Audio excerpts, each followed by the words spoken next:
okay. It's not reacting to the controller. Maybe because the yeah. Brain, please switch languages in the middle of the sentence. Because the window was not active. That happens so often that our brain is like, oh yeah, you spoke the first half of the sentence in English. Now let's suddenly switch to German. Like, why? You should be used to speaking English by now. Just saying.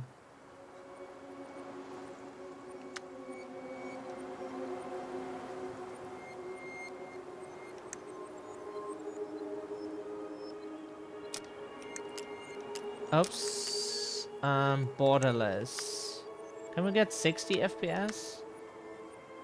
We can make unlimited. It should not be...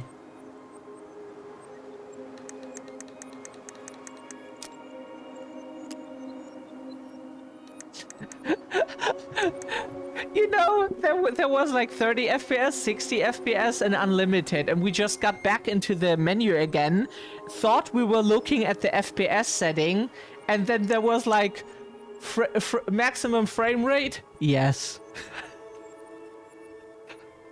Because we have a PC with a 4090 i9, you know, and then maximum frame rate. Yes. That was...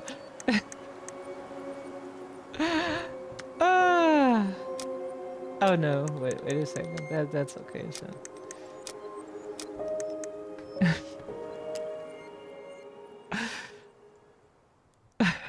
How much for FPS do you want? Yes, all of it. we have a 4090, so we like we can make the jokes now.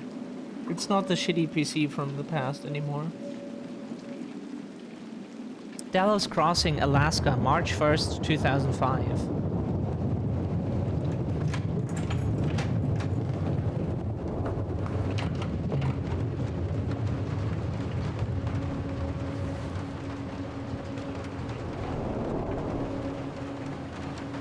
Hey, kiddo. I need to ask you a few questions, okay?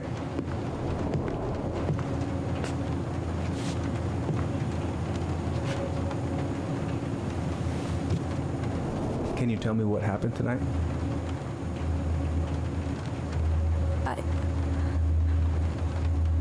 I went to show her my haircut. She had a gun. Take your time. She freaked out.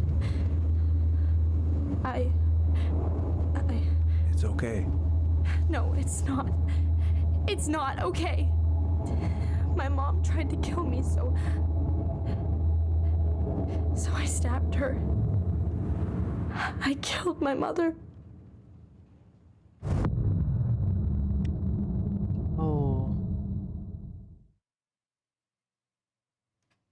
Hey, we're in the club of people whose mother tried to kill them. Whoop whoop. No, sorry. Fireweed Residential Center, November 2nd, 2015.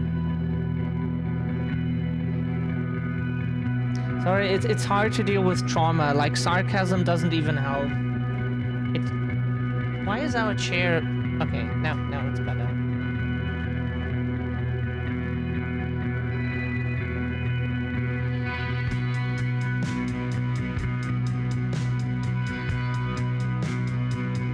Yeah, sorry if the humor is off. We don't know how to deal with that. When we got told that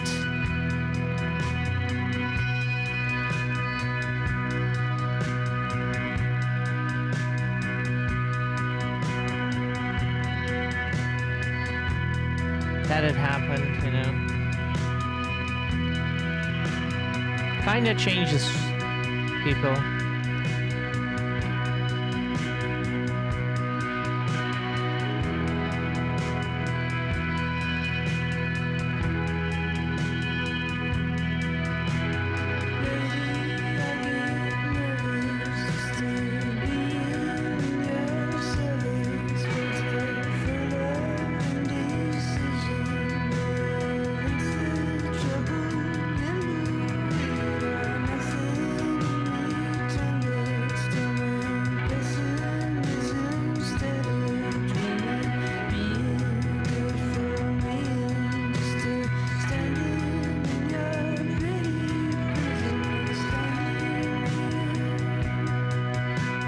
So the guy is a trans man.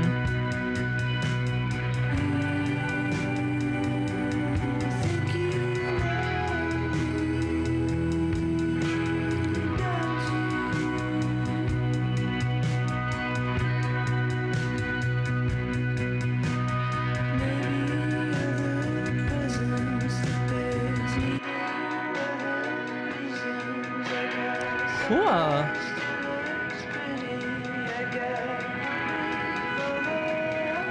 Okay, first, I'm gonna find the keys to the old house. Then, I'm gonna drive to Fireweed, and I'm not going to freak out. Yeah, our brother is Everything's fine. also trans. We're trans. Brother is trans. Haven't practiced since high school. I'm probably super rusty. Probably not gonna see any stars at this time of day.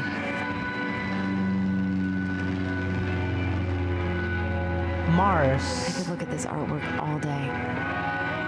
Not the prettiest of my creations. Yeah, She that's weirdly kind of looks like me in the morning. same. Same. But yeah, we could have been like people whose mother tried to kill them club.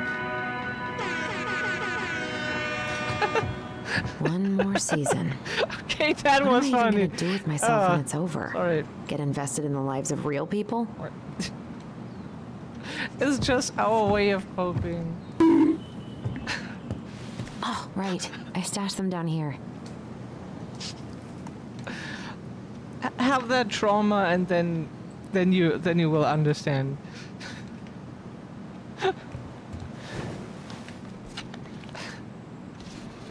Okay, do we get some cute photos now? Oh, look at that! That looks good. So that's where you've been hiding. Aww.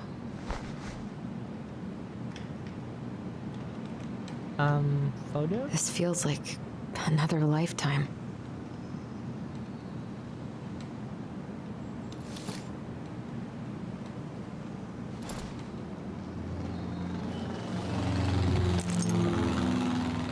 All right. I think I'm ready to go now. The Grave Risen. Oh, zombie movie. One more season. What am I even gonna do with myself when it's over? Get Oh, it's- invested in the lives of real people? I can fix this. Ah, okay. Oh. Ooh, I can't wait to force Tyler to watch this with me. He's totally gonna hate it. I have got to make solid plans to see the Geminids. I wonder if Tyler'd want to go. Hey, you want to freeze your ass off watching burning rocks fall through the sky? Yeah, I might need to work on my sales pitch. It's fine. We also sound more. That's. She's totally relatable I already. need to bring this with me to Juneau. Yeah, we had plates as well, but it was a long time ago. It was children's stories mostly. I should probably get rid of this. I mean, I can stream it anytime I want. But it makes me happy just to look at the box. A Journey Through the Stars. That's probably supposed to be Star Trek. You think? Yeah, space shuttle.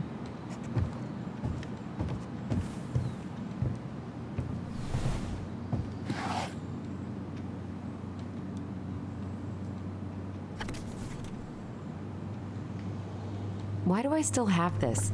Every time I look at it, it reminds me of how very single I am. Allison and Bobby. Caribbean Dream Senior from 2012.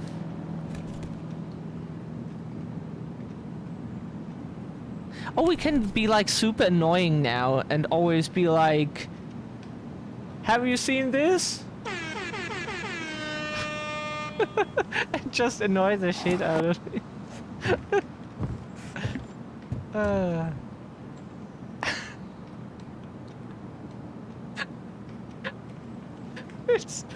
We love it because it's so fucking annoying, you know? It's like, Can't believe we're gonna go back to that house. At least I'll have Tyler. It's so good because it's so fucking annoying. Police Chief Brown asks council to reconsider budget for police. That would be good. Police getting rid of police. Mayoral election. Candidate Tom Vecchi supports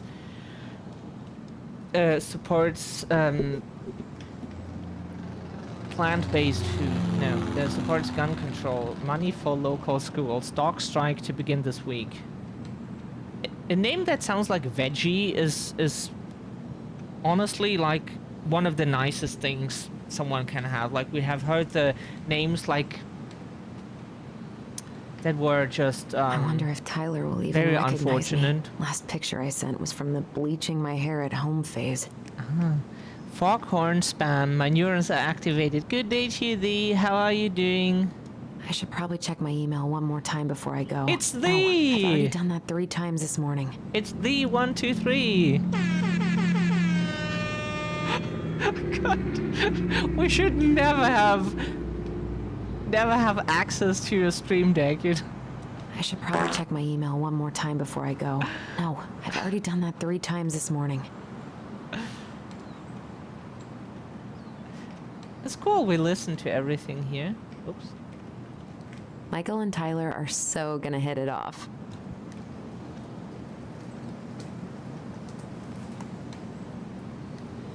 Whoa. It's gonna be so crazy to see him after all these years.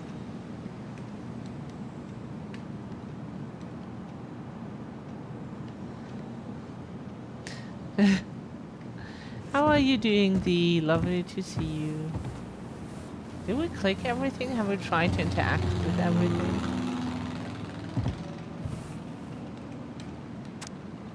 Night Watch Alaska by Arnold Turi. We would love to go to Alaska. See all the places in the world and then find a place where we want Can't to live. believe we're gonna go back to that house. It won't be Europe. That At that least we I'll can have tell. Tyler. We know a lot about Europe and like each of the countries, and it's all boring to us. Not like the living conditions under capitalism. That is like more or less. But like more like find some environment where we want to be. I don't really have time to dig through this right now. Slow Day made the first good tasting pizza after many tries. You, like we could give you a German recipe and you only need to translate it if that's okay for you. We have clicked everything. I think we can leave now. Not that we like miss interactable stuff. We want to take our time. Oh, you speak German. Did we know that? Allie, she's gonna be so awkward. Did we know that? We know Surreal does because Surreal is from Germany.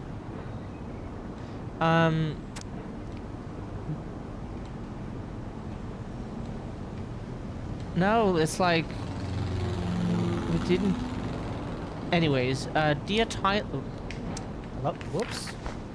The fuck? No. Can't believe I'm Can about we- to leave this room for No. the last time. Okay, I'm pretty much done here. Can we please read the? Please read the letter. We accidentally closed it with. Oh. I just need to grab my goblin and I'm off. Can we read the letter again, please? We accidentally closed it. That was not our... We can't. Okay, Huh? The fuck? Why can't we... Why? We accidentally closed that game. It was an accident. We were looking at chat, pressed the wrong button and accidentally closed it. That was... We hate it when games do that. Sorry.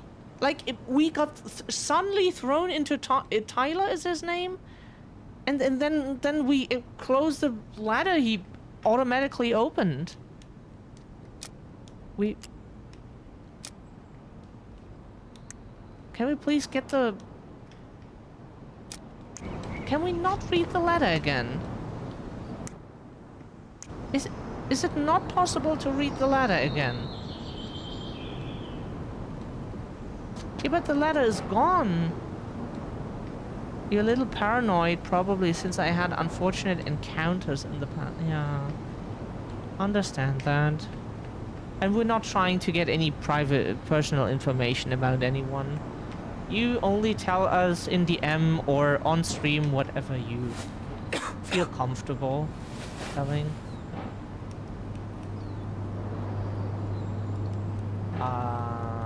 Any button we press does literally 0. Okay, so we can't read the letter again because we accidentally fucked it up. Okay, so we can restart the game? Yeah? We have to erase the progress because we couldn't read the letter. Game? We're sorry? We're a streamer. We're also reading chat. And when we get back to the game, sometimes we click something that we didn't want to click because our brain got interrupted. It's especially on like days where we can't focus very well. And you can't skip any of this because, yeah.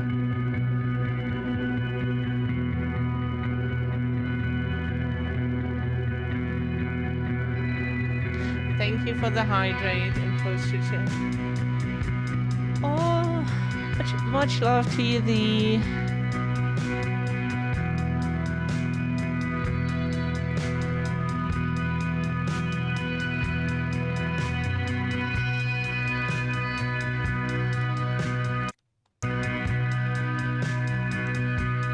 Okay, what we already dislike about how the game works is that you have literally 0 control. Like, if you try to end a cutscene, it doesn't work. Because you have seen it already. And you just accidentally close something that the game forced you to look at. So, like, we were not prepared and then accidentally pressed a button.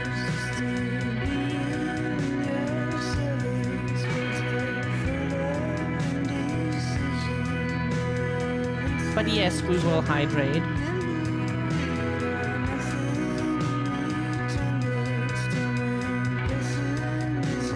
We're not drinking enough today.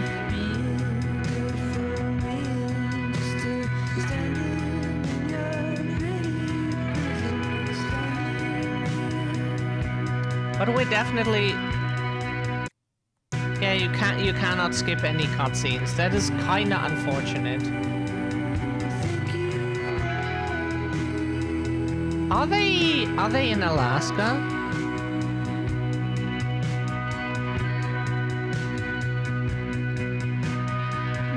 This is kinda annoying when games like force you to go through something that you did already just because you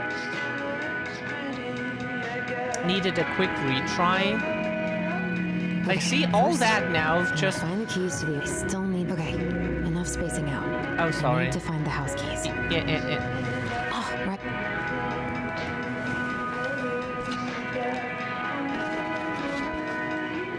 Game, we accidentally closed the letter. Please stop punishing us for it. We want to have fun So and a that's where you've been cozy playthrough, you know? Not like get annoyed at the very beginning because you have 0 control over how the game works. Do you? Like any control of the episodes. Great. That's what we mean. I think I'm ready to go now. So can we please now read the letter that Tyler had in his hands?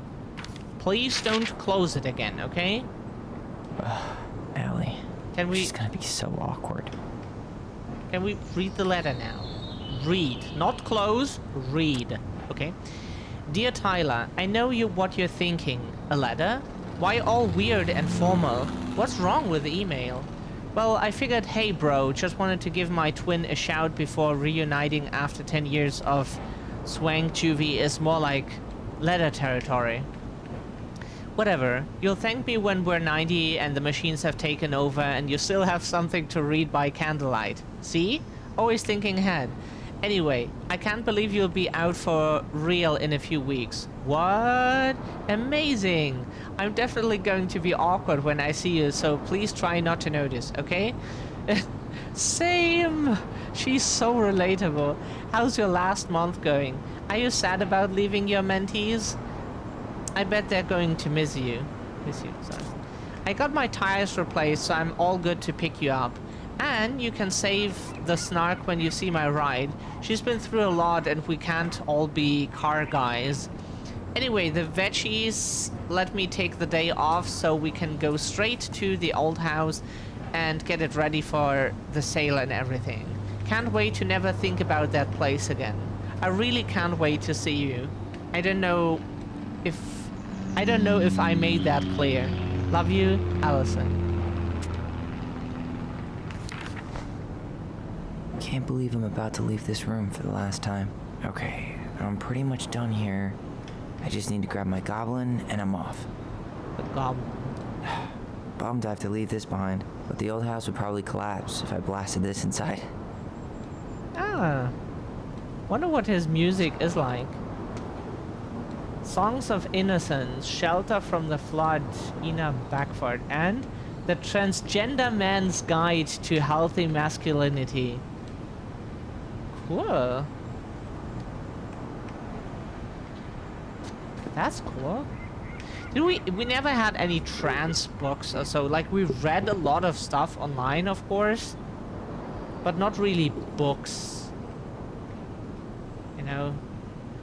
Like, when we got our autism diagnosis, we got shit to death with books about it. Like, here, look, there's a book about it, and there's another book about it, and there's another book about it, and there's another book about it. But like, when we, like, came out as trans, not really. So... Man, he's going places. And I'll be able to say I helped him on his way. Artist with favorite local venue. Oh. Fireweed Youth Center student art to show at Grindhouse. Tyler Ronan 20 matches young Tlingit artists with favorite local venue. Shit, I gotta do. Tutoring. Help Paris with college admission essay by EOW. Call Dr. Beck regarding counseling sessions with Jeremy. Meet Aaron regarding gardening program setup. Miscellaneous. Finish paperwork for escape W2 and letter November 2. Something for Allison.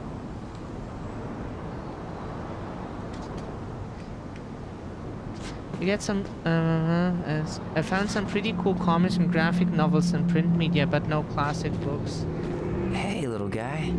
You're gonna be reunited with your sister soon. Aww.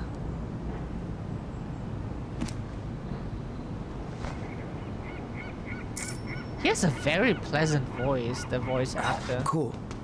I guess I'm totally ready to go now. Very nice voice. Bye, Herbert. Herbert the plant. Yes, we get. We had a plant once too, and it was also a name like Herbert, like something that our generations, the younger generations at least, do not really have. And we had like a dragon tree or whatever it's called in English, and we named it Kunigunde. Just because we find that name so old-fashioned, and our personal taste is horrible, but it's oh no, that was the cactus. The cactus name was Kunigunde. What was the dragon tree's name? We don't. If we remember, we will tell you. Surreal probably knows that name. Back can listen for like half an hour. Oh, welcome back. Meeting us on break. Happy to have you back. Oops, can we please read it now? Okay. Celebrate, educate, unite.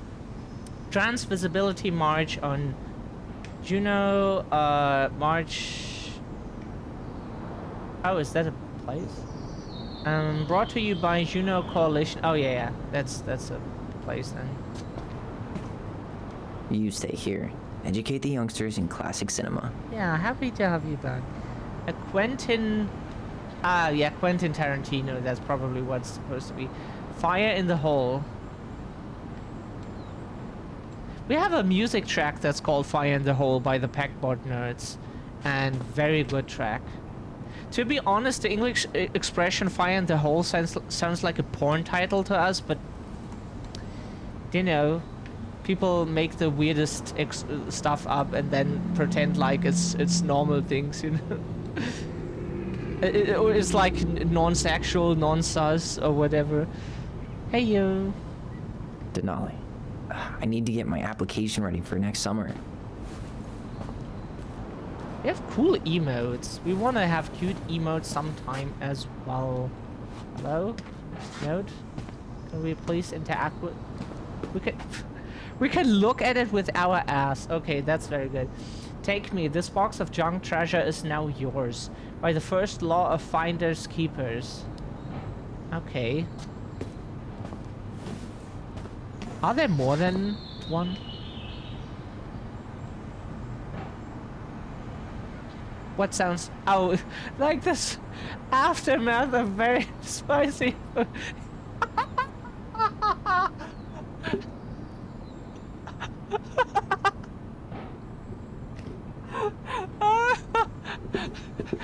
Yes.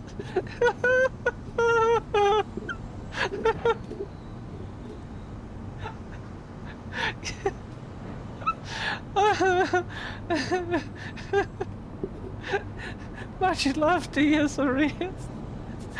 And thank you for the hydrate. It's trash.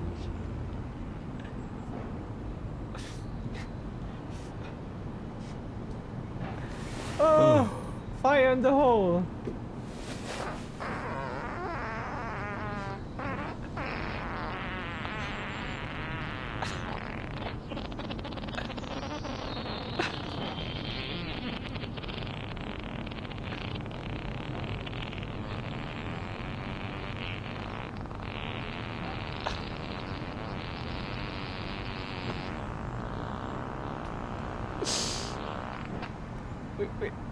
We're not laughing. Why is it so Okay, so every Tuesday we take testosterone and refill TRX. Okay.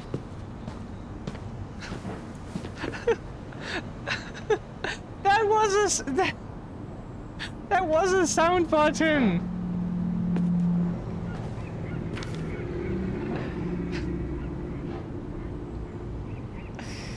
God.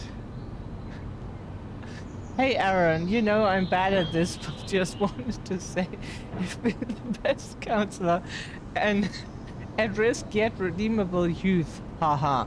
Could want. Thanks for putting up with me and helping in more ways than you know. I'll try to make it count outside fireweed. Survival is rebellion. Sorry, thanks man. Tyler.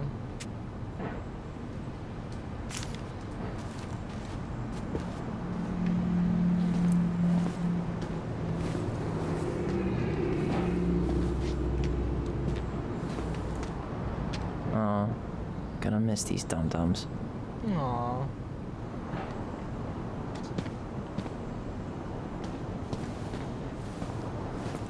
There have been people who wanted to hear us fart on camera, yeah. Like they wanted to hear us fart and burp. That's why we're always so like honestly, why we're so we have everything.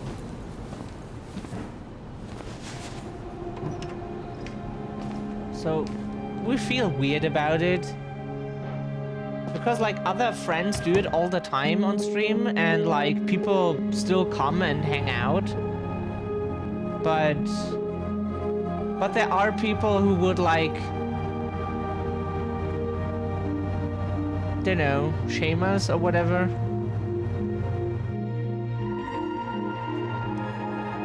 We recorded it. we don't know what to do because this is our channel and it's just a aww.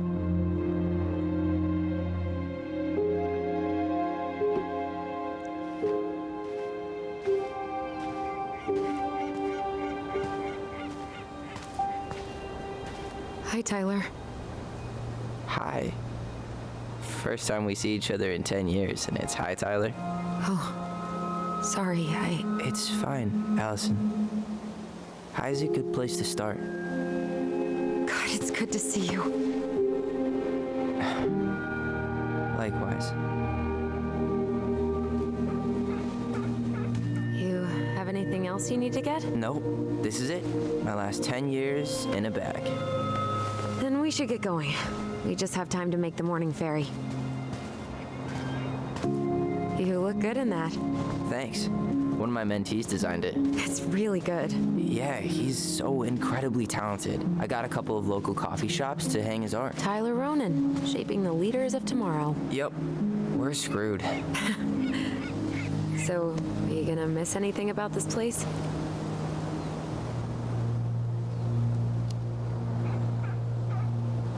Honestly, people. The other residents, my mentees, my counselor Aaron. It took me a while to fit in, but once I did, it felt like home. They made me feel safe.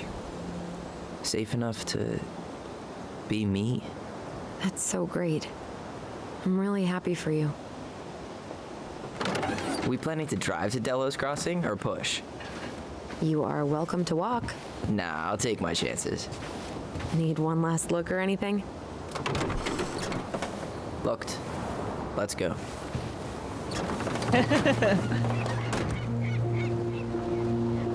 They're already very likable, the two characters. That's very nice. That is very, very nice that they're already very likable.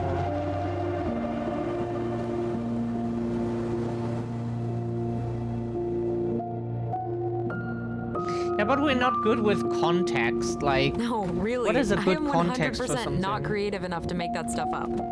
Oh, and just last week, they had to turn the ferry around because a bear was on board. No way. Someone heard a commotion in the back of a delivery truck, so they opened it up. And there was the bear, fat and happy on a literal mountain of empty chip bags. You go where the food is. Oh, I can relate to that. So then what happened? I'm not sure. I think they couldn't get him to leave, so they tranked him. Oh, poor buddy. Shot in the ass just for getting the munchies. Yeah, well, you know what they say. Safety first in bear country. Yeah, but prevention is best. Common sense goes a long way in keeping them from getting shot. The bear is fine, Tyler. For now. You hear they've been talking about loosening up regulations on trophy hunting again? Higher bag limits, inhumane ground traps, even bringing back hibernation hunting. What kind of asshole gets off on killing a sleeping animal? I'm not against hunting, but predators play a vital role in the health of our natural parks. What? Why are you smiling? I'm being serious. Oh, I can tell, Ranger Tyler. Not yet, but at least I got the school part out of the way. I can't believe you've got a bachelor's already. While I boast a half-completed certificate in accounting from an online college that may have stolen my credit card number. You'll figure out what you want. You have time.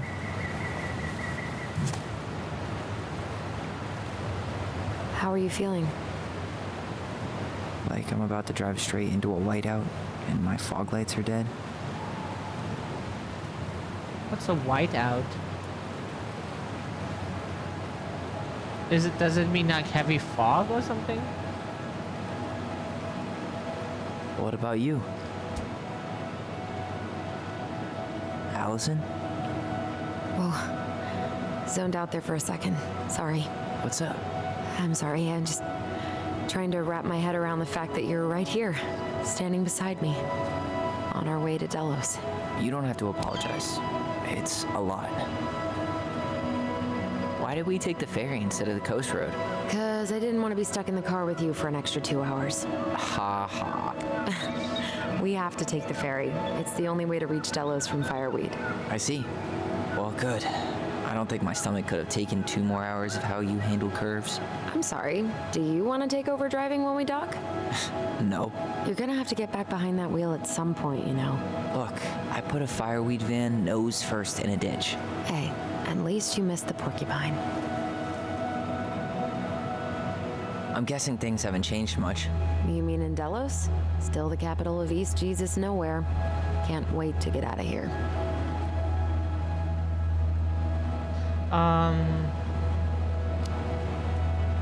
Guess that normal life you wanted didn't live up to your expectations, huh? I mean, having cable and full-time electricity was definitely a plus, but no one ever forgets anything in a small town. You get marked a weirdo and that's it. That's your life. At least you had Michael. Yeah. I don't think I'd have survived high school without him. Bet you're gonna miss him when you move to Juneau. How's he doing? Good. Good. But I haven't seen him much outside of work lately. He's been busy with his dance and helping his clan organize a potlatch. Is that smoke coming out of Stonehouse? That one over there? No, the one just beyond it. You know, the one the elders say is haunted to spook little kids. Oh, right. Oh, a whole group of us were drinking at a bonfire down at the point, got dared to go inside. We didn't make it past the garden. Sounds fun. It was.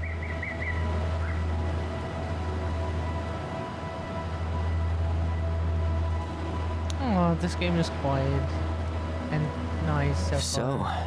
we're really going back there, huh? To Stonehouse? I meant we're going home. Yeah. Yeah, we are. Think the house will sell? No interested buyers yet. Turns out people don't line up to buy murder houses with no electricity. At least it's got one hell of a view, unlike Juneau. Hey, Juneau has mountain views aplenty. It just also has people and fun. You still thinking you might be my roomie? Thinking about it. Hey, can I ask you a question?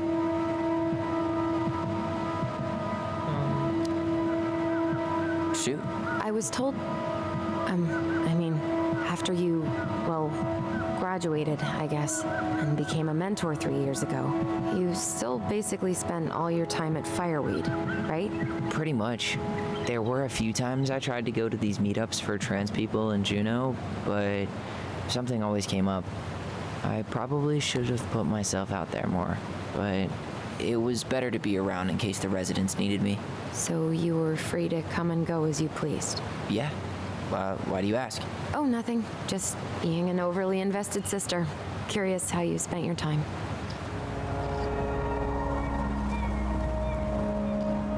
Huh? We don't understand where he was.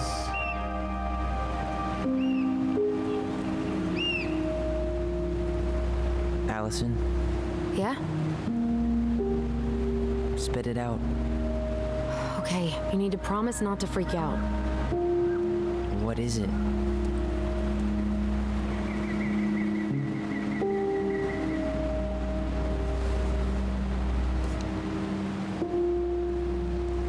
It's a gift. From Eddie. Yeah, I know he's not your favorite person, but I'm sorry. When you said Eddie, I thought you meant Chief Brown, as in the police officer who arrested me.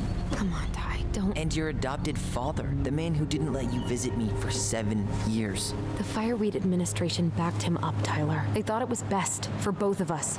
Yeah, well, it wasn't. It's a peace offering. And you're the two most important people in my life. Please. For me. So was he like arrested and put into like some cheap-ass trinket. youth correction It's a gift, facility, Tyler. whatever You it's know called what in English? gift-giving means in Tlingit culture. And Youth what it prison? means to refuse one.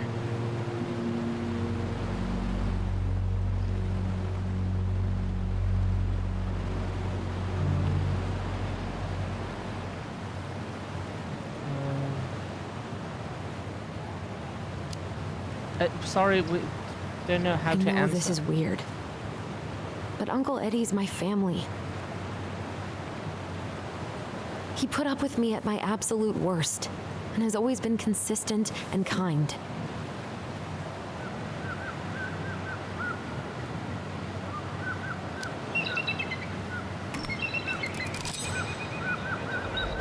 Fine.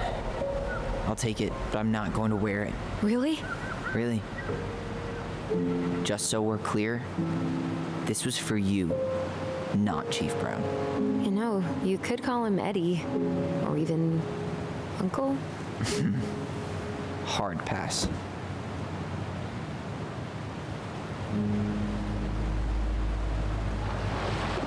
After the stabbing, he was taken away.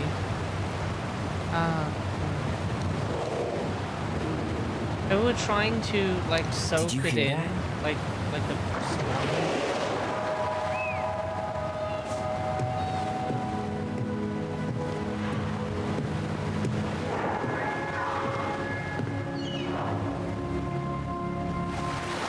Whoa. No place like home. Yeah.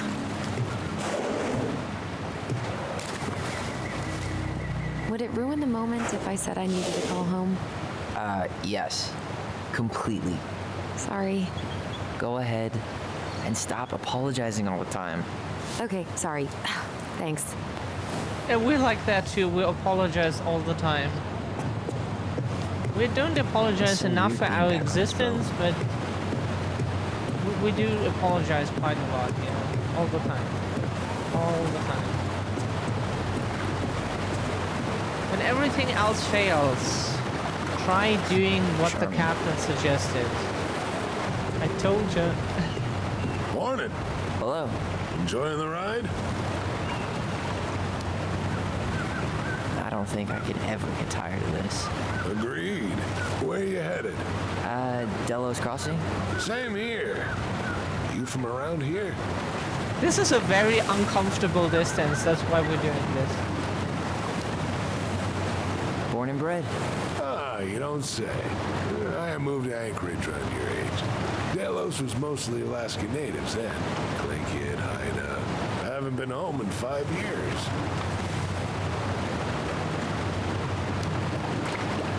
Oh, so you owed your family a visit? I'll say. You may not know it yet, but your folks, they get old real fast. Right.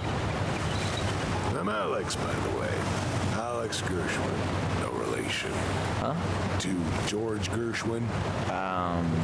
Gershwin, the pianist. Folks are always asking if we're related, so I try to head it off the pass. Oh, What'd you say your name was? just call me Tyler. All right. Good to meet you, Tyler. Likewise, sir. Very uncomfortable distance. Oh, thank you, Surreal and Isn't hunting season almost over? Almost. Want to draw for one of the last hunts of the season. Oh, sorry. Want to snoop a bit. Whoa, look at that antique. You're not one of those odd sixes old and boring folks, are you? No, definitely not.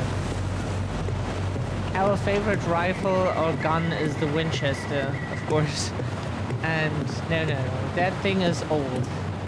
1800s, so. Hey again.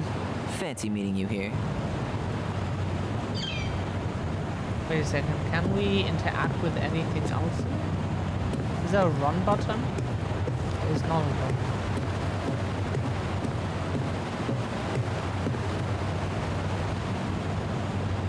We have a lot to look at. Denali Expeditions. Discover the crown day jewel soon, of I hope. Alaska. Now open. Do drop in bed and breakfast. Sober Cove, Alaska.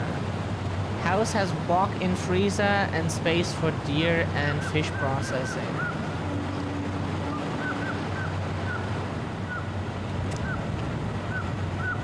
"17-inch, is that it? Canoe for sale. Strong and sturdy fiberglass. Transom for 5 HP outboard. $500 include oars. No bargaining. 17 foot is the sorry, we don't write it like that, so it's okay. We don't use feet to measure. It's difficult to read. Introduction to making Devil's Club tea, our way of life, community and cultural programming, sponsored by Una Heritage Foundation. Learn how to harvest and process Devil's Club to make tea. Sign up today in Delos Crossing on June. Okay.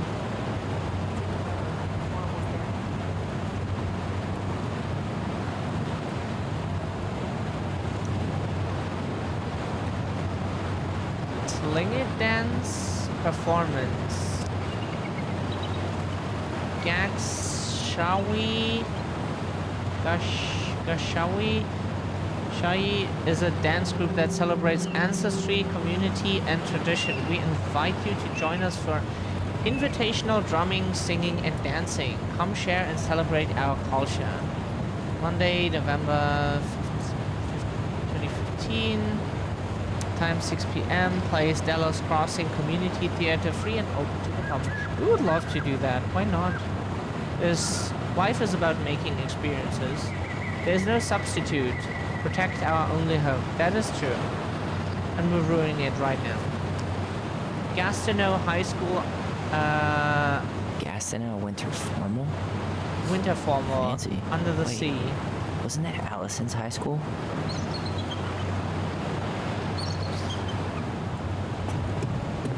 Hey, Allison. Can we take the scenic route instead of the highway? Allison? Don't think so.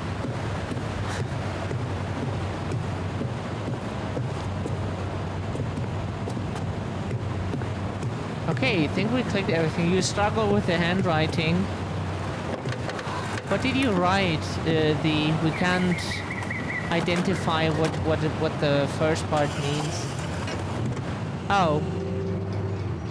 Ah, fuck. Ah, fuck. We missed it.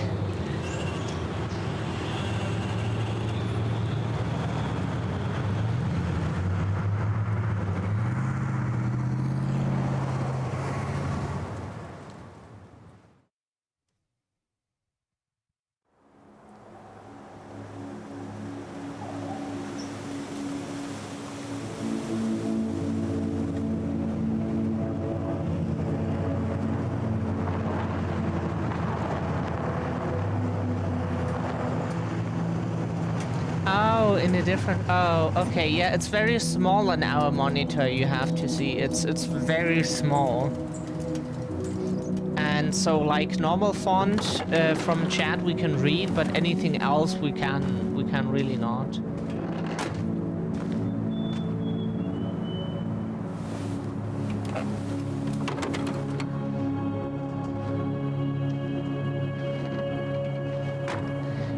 Canoe for sale, yeah.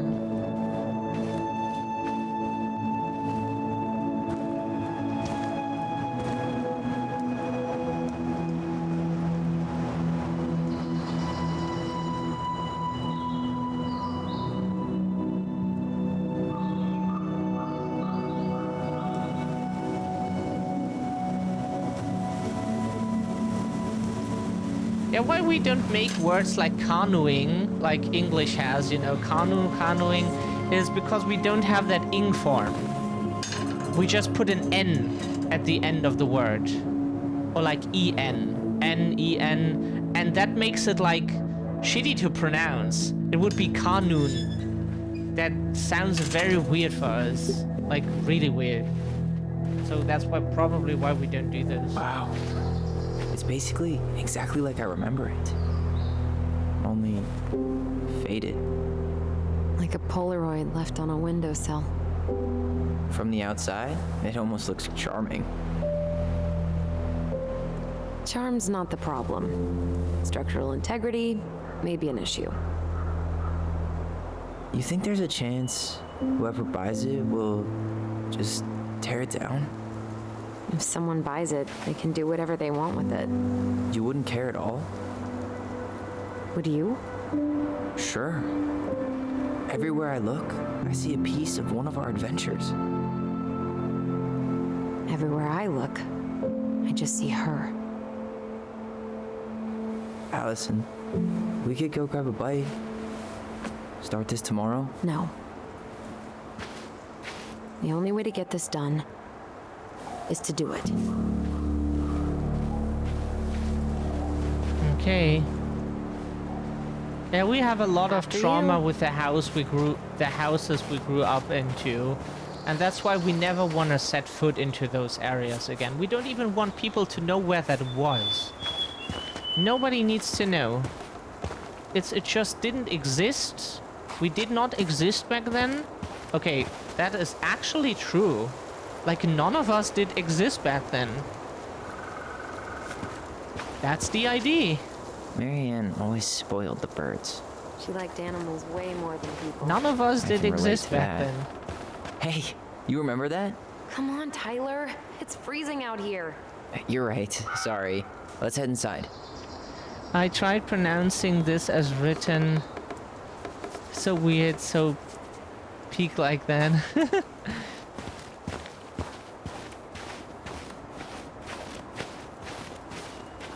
Can we have a look around? Doesn't seem like the greenest source of energy. Not like she really. had the money for solar panels. At least we don't have any use for this right now. Luckily. Remember the snowstorm in 2004? Marianne had us digging for hours.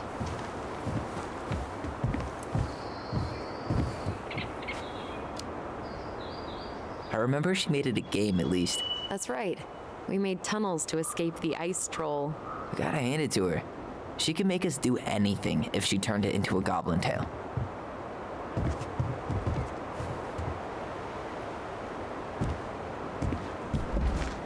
This will shock you, but it's locked. This will shock you, but most people try the front door first. We're not most people.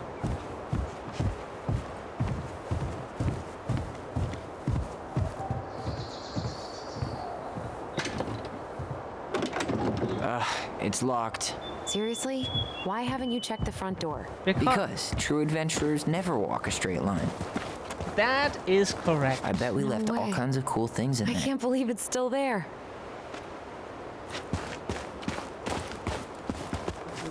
What'd you find? Our hidden treasure? Seriously? How do we think to stash it there? Goblin secrets are always well kept. Remember how mad she'd get if we didn't use the compost? And she always knew when we were lying. Waste not, or kiss the planet goodbye. I can't believe these are still here. Yeah, we should hide them so they don't frighten away potential buyers.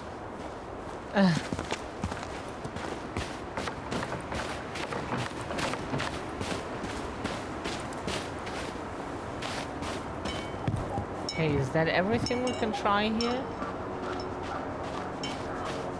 Oh, did we try to go into the barn? After you. At least the shed's still standing. Yep. I don't want to think about what might be living inside it, though. Well, better alive than dead. Ugh, yes. Let's deal with that later. Plenty else to do first. Hey, it's locked all right.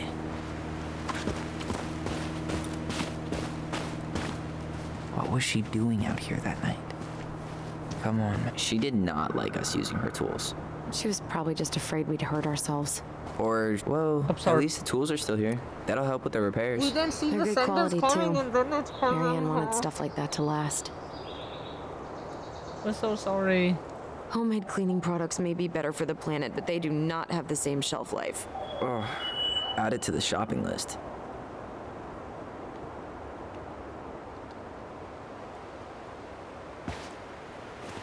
Sorry, we didn't mean to skip everything.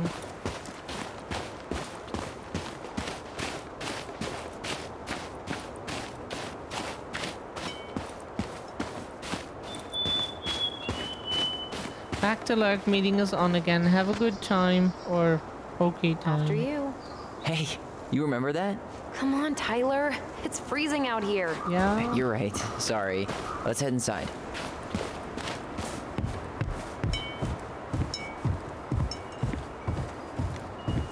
Did you smoke something before you left fireweed? The door's right there.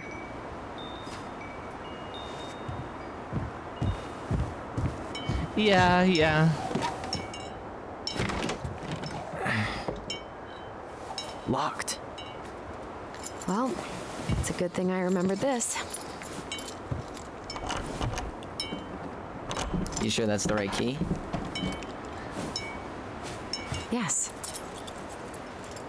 Maybe someone changed the lock. Who would change the lock on us? I don't know. We're screwed. You got a plan B? Yeah, we find another way in. I never knew a locked door that could keep the crafty goblins out. Yeah, we had a million ways in and out of this old house. At least one of them's gotta work.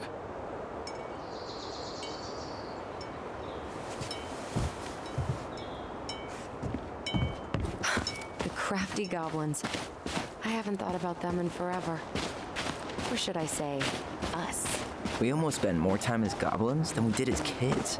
Oh, do you remember all the other characters? The Moon Hack, the Ice King, the Old Bear? Most of them. You need a hand with that? No, it should be fine. Okay. If we just get this board out of the way, I could probably squeeze through. So we need something to pry it off. It's screwed in pretty good. We need a screwdriver. I think I saw one back in the shed. Let's go check. Okay, then we try to get into the shed.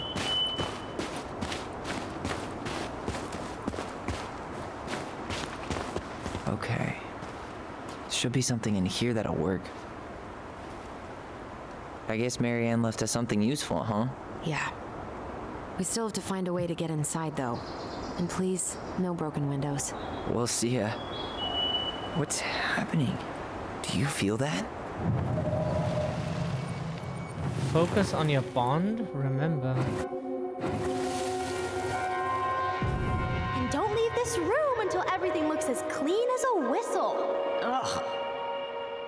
This is the millionth time I've gotten in trouble because of you. You and your big mouth. You were thinking the same thing, you just weren't brave enough to tell her. What good would it do? It's not like she ever listens to us anyway. Well, I'd rather scream it right in her stupid face than be a quiet little mouse. Oh, we forgot the key. We need to put it back. Maybe we could hide it somewhere. You know, for fun. Goblins are supposed to help the princess, not play mean tricks. Whatever, you're not fun. I'm only trying not to make her even worse. Whoa. Did that just happen? I don't know, but I saw it too. It felt like it did when we used to share thoughts with our voice. It did, but that was a memory of us 10 years ago, right? I vaguely remember it happening. I think so. And, that's new, right? Yeah. We could share thoughts and feelings, but we never replayed memories like that. Why would it happen? And why that memory? I don't know. It's pretty eerie. It's weird, but our voice was always a good thing. This could be too.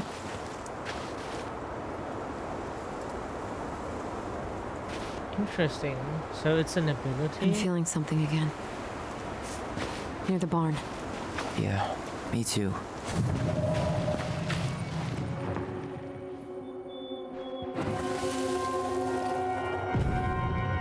Hurry! Let's go see the silent frog. I'm coming.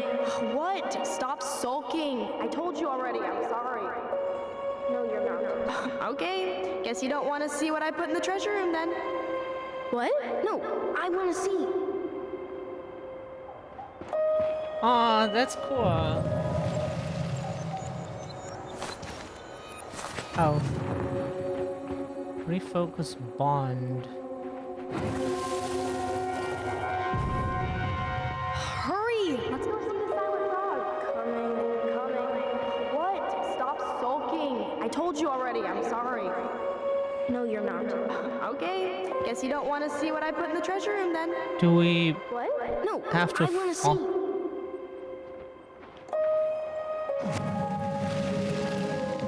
Guess we know where to search now. We just have to remember which one is the silent frog. This must be So, the silent. which one of you is hiding the key? Damn, where's the key? Seriously? Kidding. Oh, come on. Okay, sorry. Nice job keeping the secret, buddy. We got it. We got the. Oh right. The key for the shed.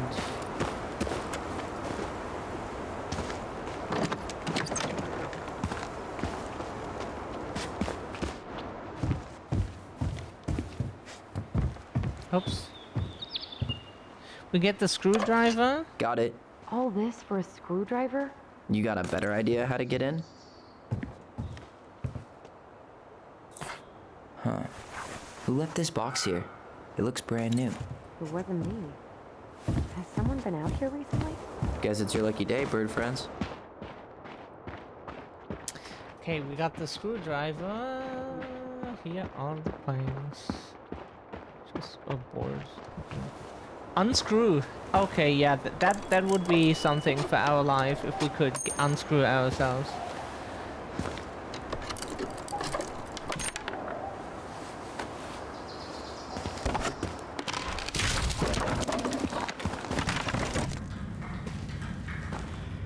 You sure you want to go in there?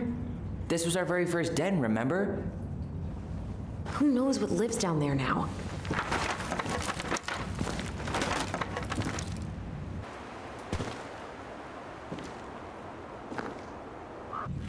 Everything okay down there?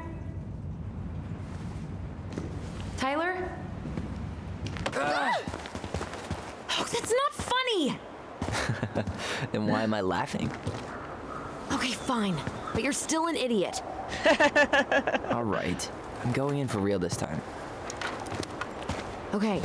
I'll see you at the front door in a few minutes.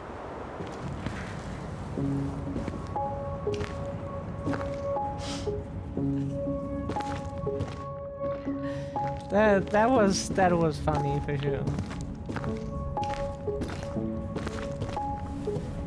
Do we have to hold the button?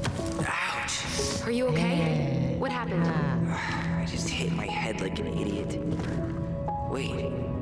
What? Where are you? Ty, I'm outside. But I can hear you in my head. Our voice. It's back. Holy shit. I don't suppose you remember how to get to the hatch. Dragons, straight ahead. Need to go left, I think. You were right. Nothing here. Of course I was.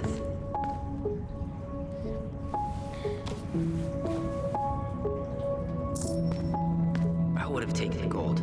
Not even in your dreams. I had a cool den here under the house.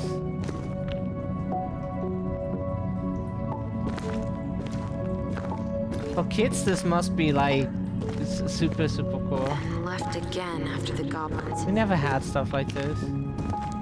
Where are... We are the... Goblins? Crafty goblins, sorry. We was too stupid to read things that we should know. Yes, we are. Nope. It was on the right. My bad.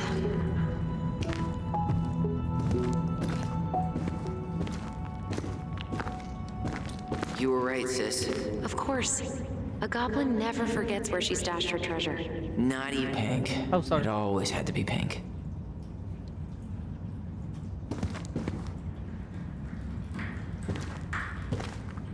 Past the treasure. Straight ahead. You know, I almost convinced myself our voice was just another childhood fantasy. Me too. But we really are connected. The Mad Hunter. Why am I still afraid to say his name? He was Mary Ann's creation. She made all the creepy characters. And I was convinced that the... Oh, like... Was I, but like... At least... We were convinced... Okay, technically I'm the successor But yeah, I was convinced that like the other voices I heard were like a sign of that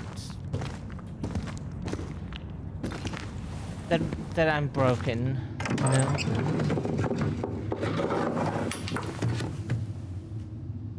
And we were scared to like tell anyone about that for a long time. Until like last year.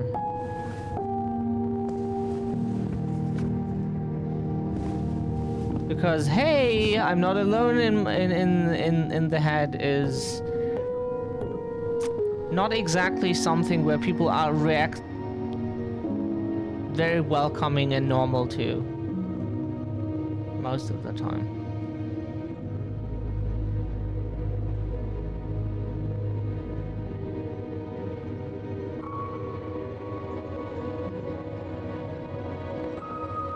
It's not our fault that there was someone who broke apart. Are you in there?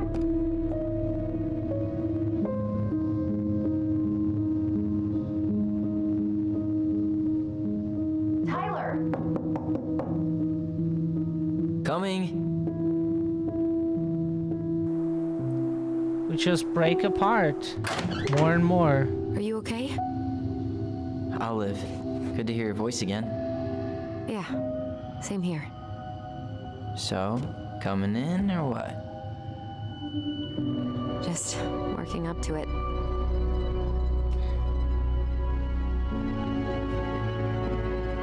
Thank you, Dee. Thank you very much. Well, we're here. Here we are. So, how do we get started? We figure out what to keep, what to trash, and see what else this house might be trying to show us. Okay. What can we interact with? Wow. It doesn't seem real. Machine repair. Of course. Taxes for Lights, winter no too power. expensive. Tessa? Alright, let's see. Broken shelf, broken jar, and the washing machine. Broken. The dryer never worked to begin with. Marianne thought dryers were straight up evil. Energy hogs. I hated hanging drippy laundry. I refused to change for a few weeks once, so I wouldn't have to do it. This place needs some serious cleaning. Or an exorcist. We should take down the creepy masks if we don't want to scare the buyers away. Oh, so now you don't want to scare someone with those masks.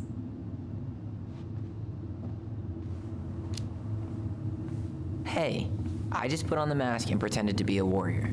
You were the one who got freaked out by it. Right. Not that she ever let me wear him very long. Oh, thank you so much. Yeah, there are a lot of people who know the version that I played for our own safety. Smells like Marianne. Good I scrubbing, pretended get to rid of be that that too. that we're alone and that we're just the person that they always thought we are for I tried safety. to bury this dress in the backyard, but Marianne caught me. It was a pretty dress. Yeah, well, we both know pretty was never my thing. Yeah.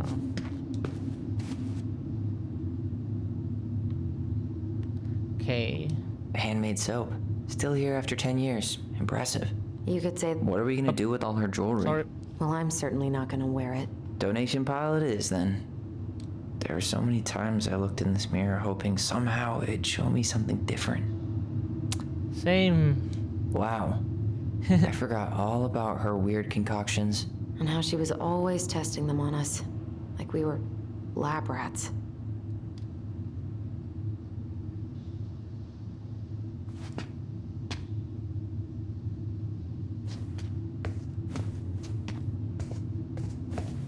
We were so competitive about who measured taller. Like we actually had anything to do with it. And after all that, it ended in a tie. Yeah, None of that crazy stretching I did made any difference.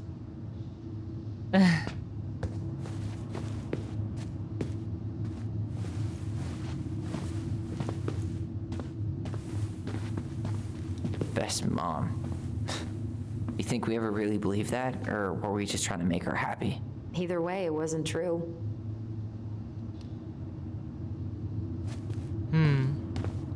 Guess we never had time to complete the collection.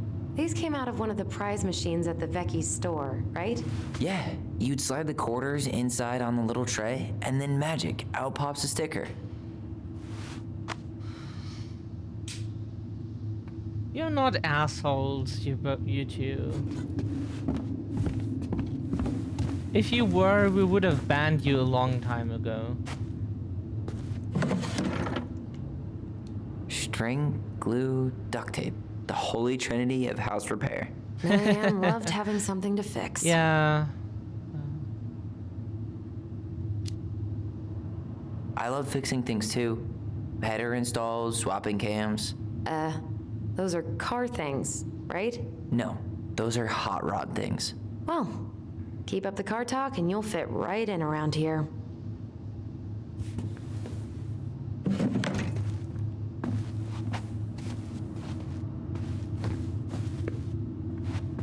We try to be nice to people, but don't know how well that works.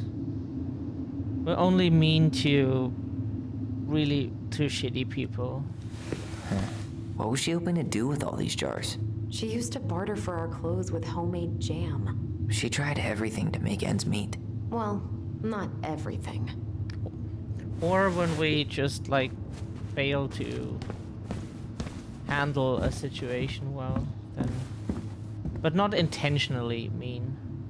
2005. Of course. After all this time, I thought I'd feel more prepared to deal with this mess.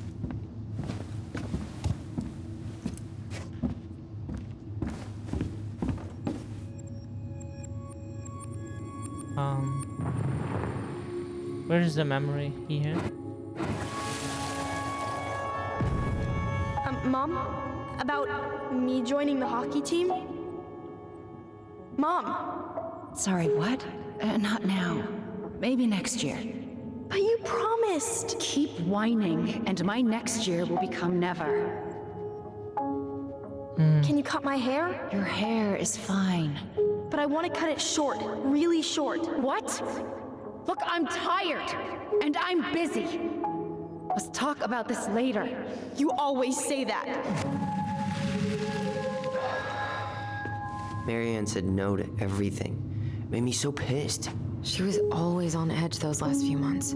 Yeah, and completely deaf to everything I was telling her I needed. She pretty much always said no to me, too. True, but it felt personal with me. She was trying to save the planet way before Al Gore made it cool. Has Al Gore ever made anything cool? Nah. I guess she was right about one thing. But you can't really blame anyone for not listening to crazy Marianne Ronan.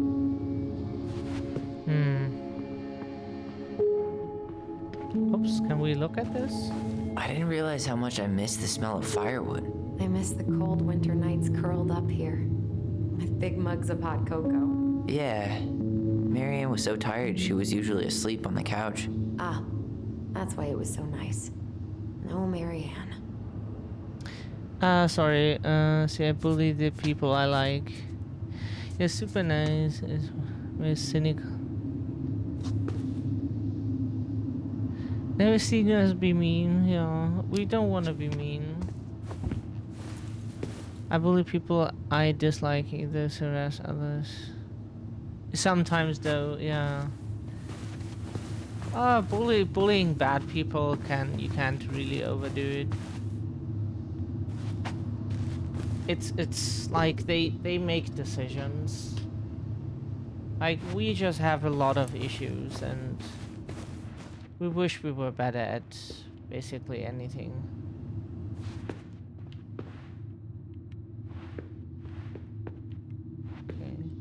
How you feeling about being back? I thought I knew what to expect, but everything keeps catching me by surprise.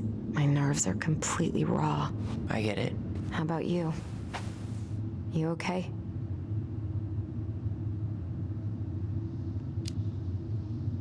It's a lot to process.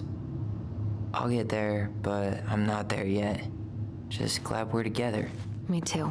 I went over what I thought it would feel like to walk through that door. I was wrong. I know exactly what you mean.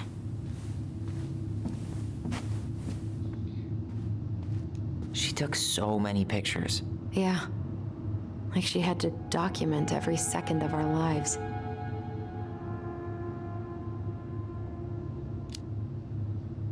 You can keep some of them, if you want. No thanks. I mean, I like the photos of us, but I don't think I can forget that she was the one aiming the camera. Wow. I'm so embarrassed for us. Mini Da Vinci's we were not. She saved every drawing we ever did. There's a couple of these I might keep. Gotta go now. Sadly, work calls. Have a nice day. Thank you. Postal check. Yes. Have a safe day outside, or whatever you have to do.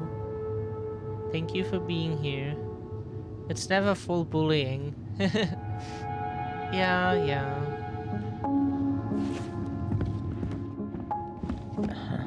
I don't remember these.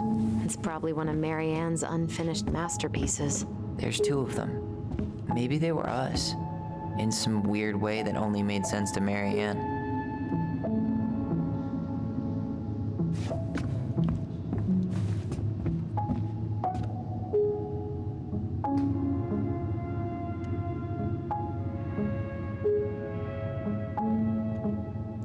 This should be correct. Okay.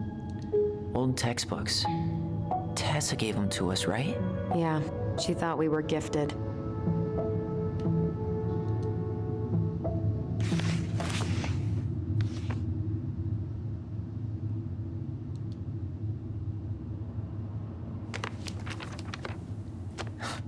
We were. Just not like she thought. You think she knew we were sharing answers? We shared for fun. We both knew them all anyway. Hey Mom, we are so sorry the vase got broke. We didn't know you love it so much. We need to be careful and not act up in the window room. Next time we will try and use good judgment. Please forgive us for doing bad things. I'm sorry too. We should be more careful. I'm very sad we made you cry so much. We should play outside instead. I will tell Ollie not to be wild all the time. We aren't going to do it anymore. We are sorry. Aww.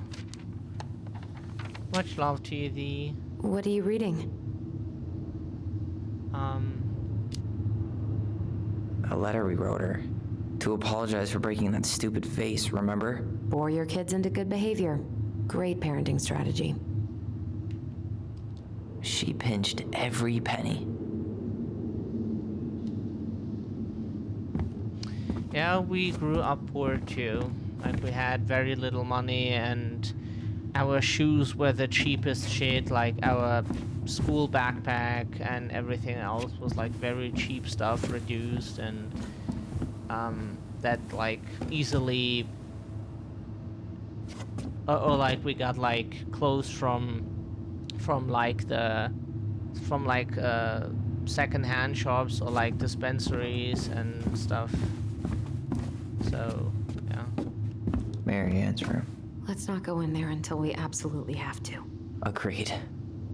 Oh, whatever it's called in English. We can go upstairs. We haven't been there yet.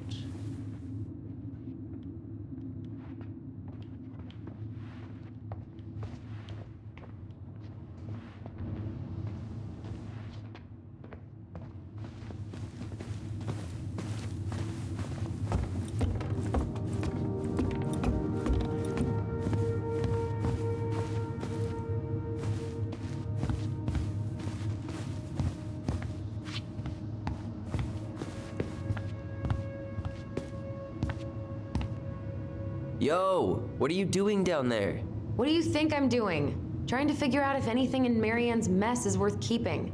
Any progress? Not really. What about you? What are you doing up there? Plotting world domination. Yes, of course. Just plotting world domination. Ah, it's a big responsibility. Not sure if you can hack it, Ronan. Oh, ye of little faith. I guess it is about time to check our bedroom. I'll be up in a second. Okay, then we check the things. Where'd you come from? A Tale of Two Swords. That sounds cool with raccoons. Furry tale? Tale of Two Swords. Nice.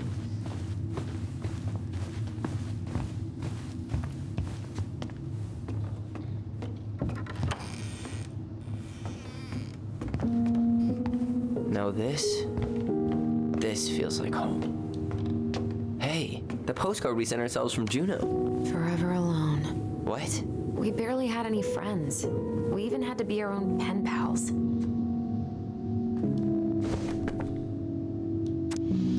Hello, Allison and Ollie. We are writing from the past. What is it like in the future? Anyway, Juno is super cool. We took the tramway all the way up. Ollie was scared. Liar.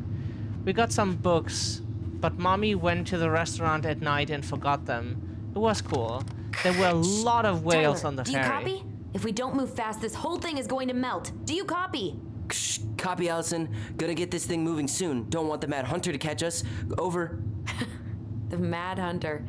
Ugh, he still gives me the creeps. I wish I could forget about him. No, there wasn't. They were in the water. Stupid. Anyway, here's a postcard to remind you how awesome we are. Especially me. A&O, Allison and Ollie Ronan. 12th Cannery Road, Dallas Crossing, AK. Okay.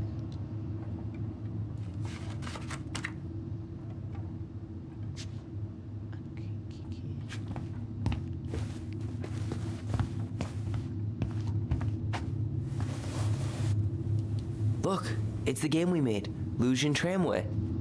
That game never made any sense. Didn't stop us from playing all day. Dude, we were kids. All we needed were rocks and bird feathers. Hey, buddy. It's been a long time. We never appreciated this view as kids. This one wasn't mine.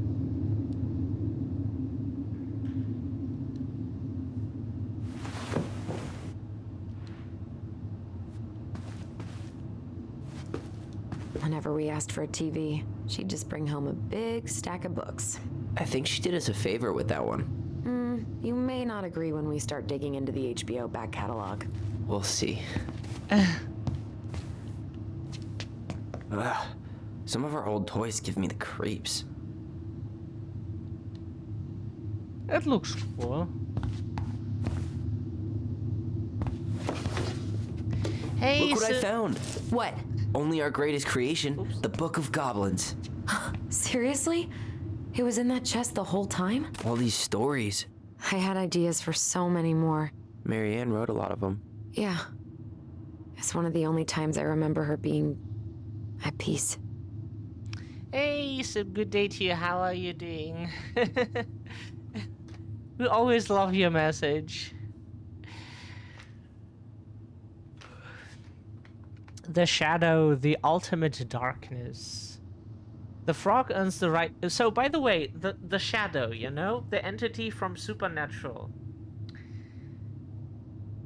the being of nothing, like what was before everything and what is after. Actually, we read it now on Wikipedia, was a thing in Christianity once. But in early Christianity, it got scrapped. Because the people at the time said, like in early Christianity, there was still that belief that before God, there was like a basically chaos, liquid chaos, you know, like the shadow in Supernatural, and then came God and like made everything, you know, and made order and so, but it got scrapped very early, and because like there is just God was always, God made everything, there is nothing but God, And we think that's why they put it into the show, you know? Because that was a thing in Christianity. It just got scrapped very early. That's why no one knows of that, really. But it was apparently a thing. It just isn't in any text anymore because, yeah. Those texts probably didn't survive or so. Like, at least something survived, otherwise we wouldn't know of it. But at least it isn't in any Bible anymore, of course. Because that was written way later. The frog earns the right to speak, 3.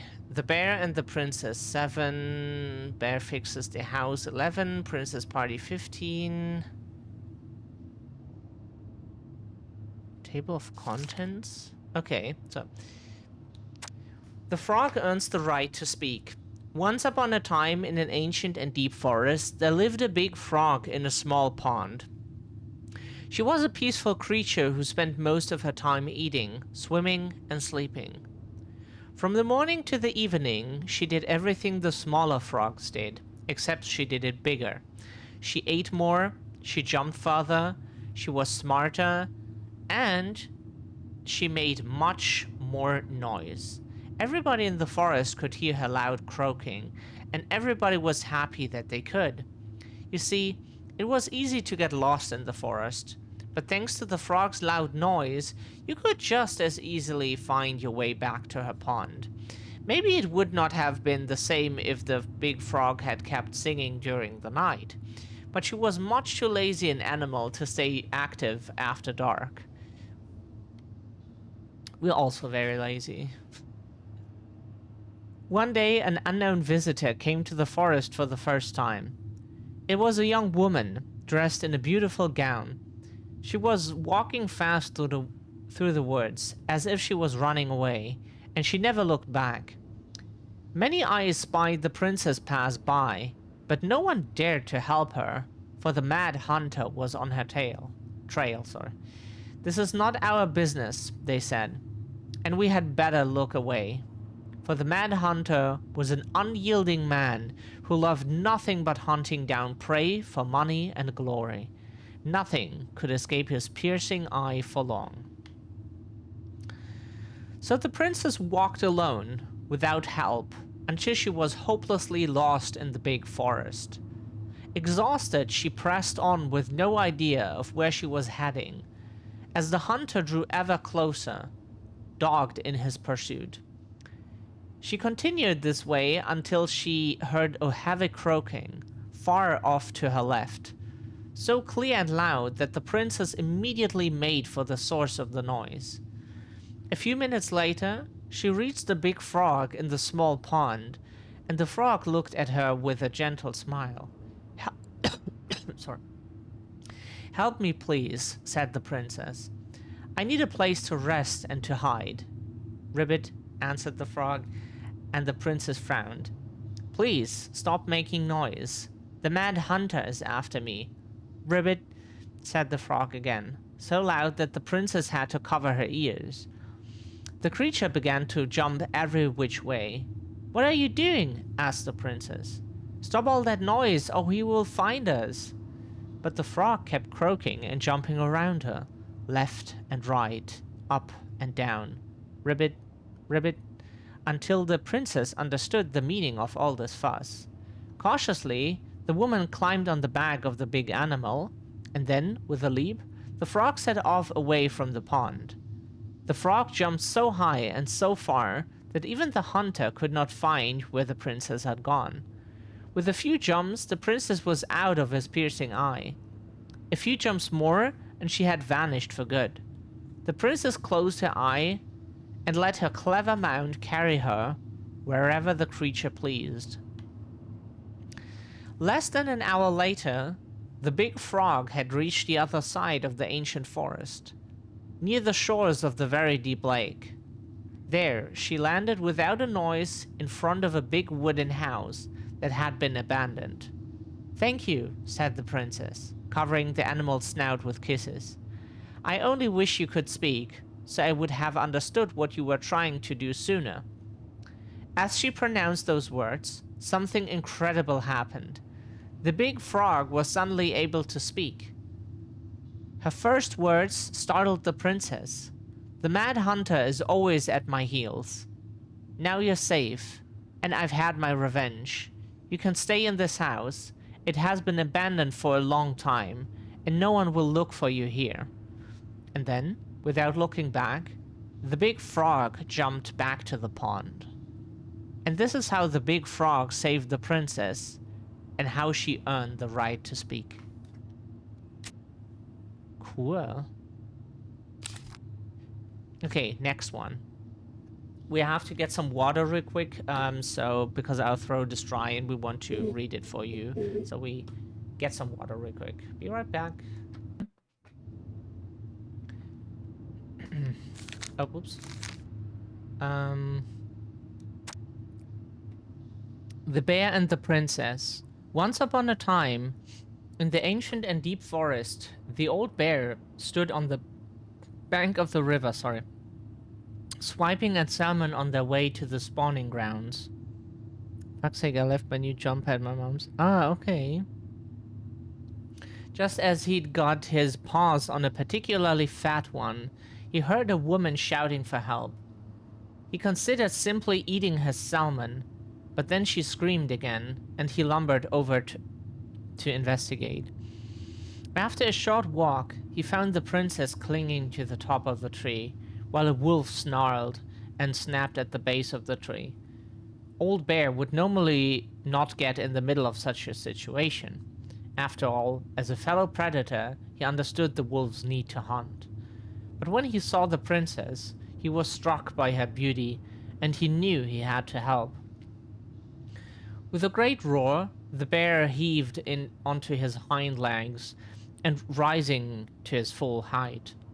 The wolf snapped and snarled in his direction, but the bear roared again, and the wolf took off into the trees, tail between his legs. The old bear fell back down onto all fours and stared up at the princess. She regarded him fearfully. "You can come down," he said. "How do I know you didn't save me just so you could eat me yourself?" asked the princess. "I suppose this is a fair question," admitted the old bear. "But I promise I won't eat you." The princess had no reason to trust the old bear, except that he had kind eyes, and so she slowly made her way down the tree. When she reached the ground, the bear only watched her, and so she supposed she was not going to be eaten today. "Thank you," she told the old bear. "Of course," he said. "Can I walk with you back to your home?" "Of course," said the princess. And so the princess and the old bear walked together through the forest back to the big wooden house. After that day, the princess would occasionally find gifts from the bear. A fresh caught salmon, a handful of ripe berries, a newly bloomed bluebell. One spring, when a sudden thaw flooded the path out of the princess' home, the old bear was there, and she rode his back across the river.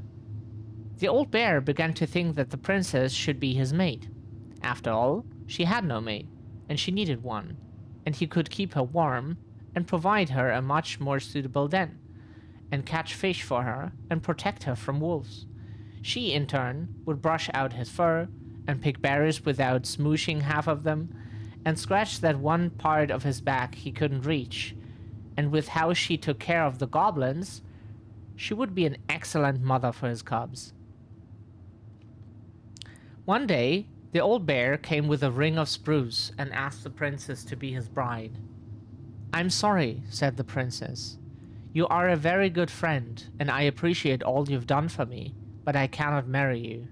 You're a bear. I'm a princess. It would never work." The old bear was crushed. "Can we still be friends?" he asked. "We will always be friends," said the princess. "But I will never marry you." The old bear and the princess carried on their friendship, and after 1 year he tried again to ask her to be his bride, but once again she refused him. This happened 1 year later, and 1 year after that, and then finally the princess said, "Old bear, You are my dear friend, and I appreciate all you have done for me. But I would sooner you have left me to the wolves than marry you. And that is how it always will be. I have my hands full with the 2 goblins who live under my house, and they are all I need.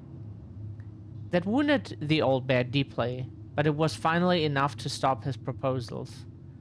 They remained friends, and he continued to give her gifts of fresh salmon and ripe berries and newly bloomed bluebells, but the old bear never again asked the princess to be his bride, much as he might have wanted to. And that is how the princess befriended the old bear, and how she refused him. Oh, poor bear got friend zoned.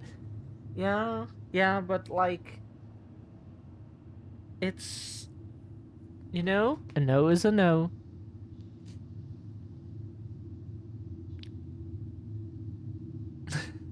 We once also thought, like, should we tell the person that we love them?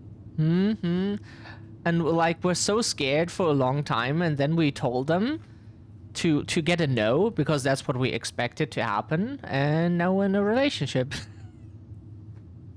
That's how things go, right? You are like, okay, let's get the no, and then continue, and with life, and now we're in a relationship. You never know what comes next. Oh, thank you so much, Sib. The beaver fixes the house. Once upon a time, in an ancient and deep forest, there lived a wise princess in a big wooden house. One night, a particularly violent storm shook the house. It shook the shingles on the roof and the planks in the walls. It even shook the beams on which the house stood, blowing the whole thing near to the ground. The princess hid in a closet, fearing the house would come down on her as she slept. In the morning, the house was still standing, but it was badly damaged. The storm had blown shingles off the roof and planks off the walls, and even bent a post upon which the house stood. The first 2 things she could fix, but the last concerned her. What will I do? Despaired the wise princess. For though she knew many things, she did not know how to fix the big wooden house. Just then, the old bear came by to see if the princess had any trouble in the storm. When he found her nailing planks back into place, he said, "Stop, princess. Let me do that for you." "I'm happy to do it," said the princess. "But if you want to help with the roof, you may." When the pair were done with the roof and the walls, they examined the bent support post. "I could throw my body against it," said the old bear. "I am very large." He stretched up onto his hind legs, being sure the princess could appreciate how very large he was, then charged straight at the post. He threw his body against it with an impressive thud. The impact moved the post, but too far, and it ended up bent the other direction. The wise princess decided more precision was needed. She thought then of the very old beaver, who kept an excellently crafted dam. Perhaps she can help. She went looking for the very old beaver, and found the industrious animal hard at work slapping down mud on a part of her dam that had been blown apart in the storm. Most of the structure was unharmed, because the beaver was very... Oh god. General... Most of the structure was unharmed because the beaver was very good at building things. The princess knew she had come to the right place. "Beaver," she said, "my house was damaged in the storm. Would you help me fix it?" "I believe I could do that, yes," said the very old beaver. Sorry. And she paused at fixing her own den to follow the princess. You gotta ruin the story. Get him, Sam! Get him, Sam! The very old beaver examined the big wooden house and nodded. "It will be an easy fix," she said. And she set about riding the post with loud slaps of her tail. When she was done, the wise princess stroked the beaver's head. "Thank you, beaver," she said. The wind blew the shingles off the roof and the planks of the walls. and even bend this post. Now, thanks to you, I still have a home. Think nothing of it. Think nothing of it, said the very old beaver, who returned to work on her own den once again. That winter, the very old beaver grew ill. Very ill. She was not able to fix her den, nor to gather food. When the princess was found, she set about delivering meals to the beaver. She brought stews of corn and beans and baskets full of bark and twigs from the beaver's favorite aspen. One day, the wise princess noticed that the beaver's den had begun to fall apart. Down to my basement. Very old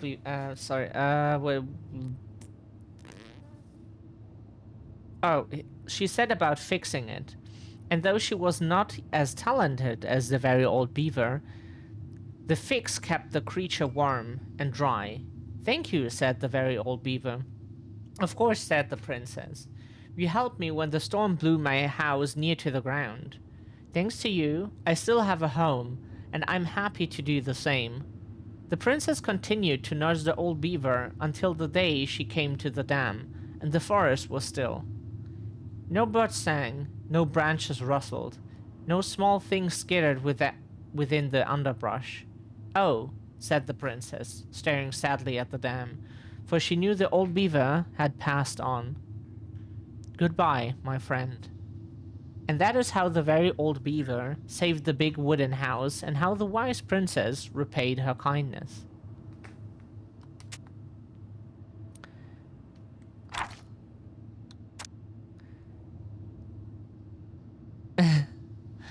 The princess party. Once upon a time, in a deep and ancient forest, the princess was melancholy because it was the 1-year anniversary of when she had run away from home. Sensing her sadness, her forest friends showed up at her door. They were headed by the pelican, pious and attentive, organized by the moose, stalwart and farsighted. The old bear was there, with his claws so sharp, as well as the big frog prattling away. Even the haughty muskrat, who mostly came out at night, had come. What is a muskrat? What animal? The bear invited her to ride on his back, promising no wolf would harry her path. And then the other animals led her to a fairy glen, where a fabulous party had been prepared. It's like an otter? Ah.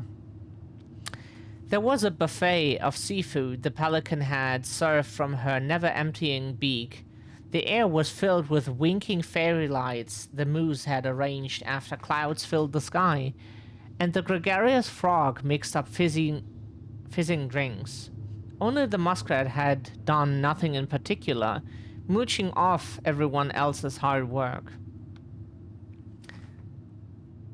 The princess had a very good time at her party, such a good time that she forgot to say thank you to any of her friends. Noticing this, the fairies devised a bit of mischief. When the princess went to open her gifts, she found 3 identical boxes at the edge of the glen. Puzzled, she turned back and gasped. The entire party had vanished. Because you have taken your friends for granted, called the naughty fairies. We have hidden them from you, but we like games. Guess who has given you each of these presents, and you'll get your friends back. The princess opened the first box. Inside there was a torch, which, when lit, revealed the truth. Said the princess. Someone wants to make sure I don't get lost in the woods when it's dark, and that I always see right from wrong. Which of my friends would give me a gift like that? She opened the second box. Inside there was a magic sword, which would leap right out of her bearer's hands to defend them. Said the princess. Someone wants to make sure I am protected if I'm never under threat. Which of my friends would give me a gift like that? She opened the third box. Inside, there was a bag of coins that always provided money if it was for something the bearer truly needed. Said the princess. Someone wants to make sure I have money to buy food when I'm hungry and clothes when I'm cold. Which one of my friends would give me a gift like that? The princess thought about her friends, and then she smiled certainly. Fairies, she said. I may have been thoughtless, but I appreciate all that my friends have given to me and all that they have done for me. She gave her answers, and the vexed fairies were forced to restore the party in a flash of colorful light. One by one, she gave the animals a hug and thanked them for the presents, the party, and all they had done to help since she moved into the forest. And that is how the princess celebrated her first anniversary in the woods.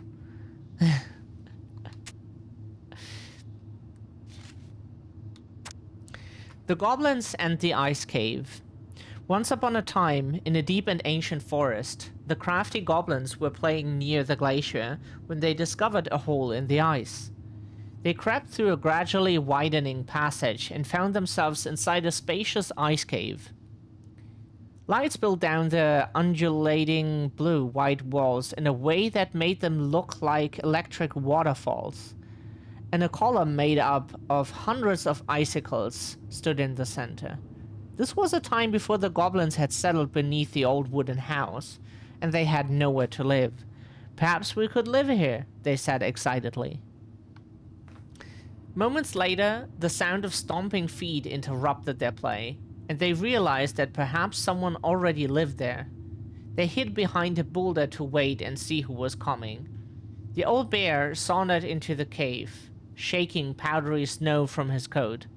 He let out a giant yawn and lay down in the corner on a pile of tree boughs, snoring within seconds. When they were sure he was deep asleep, the goblins conspired to claim the caves for themselves. And anyone else want to get in your van? No, no, no. We don't need the candy. They chipped away at the glacier until they had filled a basket full of ice, then hid once more behind their boulder and started tossing chunks of it in the sleeping bear. Now, Old Bear was not the smartest creature in the forest, so when he woke up covered in ice, he roared, "My cave is collapsing!" Then he lumbered to his feet and ran outside before the whole thing could come down on top of him. The goblins crept out after him and did a loop before coming back to find him sitting outside. "What happened?" they asked. "My cave! It's collapsing!" bemoaned the old bear. "And it's time for me to hibernate. Where will I stay for the winter?" It had not occurred to the goblins that the old bear had settled in for the winter, and they felt a little bad. But they did not want the old bear to know what they had done, so instead they offered to help him find a new den. Together they searched. They inspected cavernous stone and hollowed trees, and deeply pocketed knolls. Nothing they found was as beautiful as the ice cave, but the old bear settled on a packed earthen hollow that would keep him warm and dry for his long sleep. "Good night," he yawned, and the goblins gleefully returned to their new home. In the spring, the old bear woke and... Oh god, the bear got woke! They got the bear too! Sorry. The old bear woke and went for a nice long walk to stretch his legs. His path took him right up to his old cave, where he heard the curious sound of laughter. Making his way inside, he was surprised to find that his cave was intact, and that the goblins were inside playing a game. "What is this?" growled the old bear. The goblins stopped playing and looked ashamed. "We're sorry, old bear," said the goblins. "But we had nowhere to live, and it's just so beautiful. We didn't realize you were about to hibernate, and then we couldn't bear to tell you what we'd done." The old bear was angry at the trick, but the young goblins looked appropriately ashamed, and so he said, "Come with me." He led the crafty goblins to the hollow in which he had hibernated for the winter. "You two can have the spot," he said. "And look, someone had built a big wooden house right over top it." That's interesting grammar. Okay. Maybe it's because it's not our first language. "No one lives there now," said Old Bear. But one day, maybe someone will.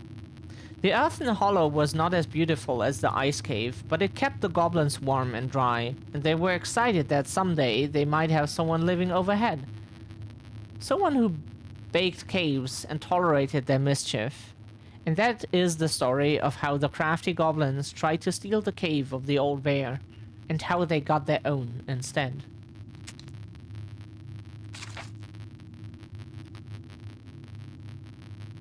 Don't have candy, have all the energy drinks, oh please. The princess and the two thieves. Once upon a time, in an ancient and deep forest, there lived a wise princess in a big wooden house. The house was built from the strong wood of the forest, and it kept the princess warm and safe. The princess was not a native of the forest, but she never spoke about where she had come from, for it made her cry. She did not have many friends, but that was how she liked it. The forest was big and deep, and many paths led to her house, but not many visitors passed by. The princess was happy to be left alone in the big house in the deep forest.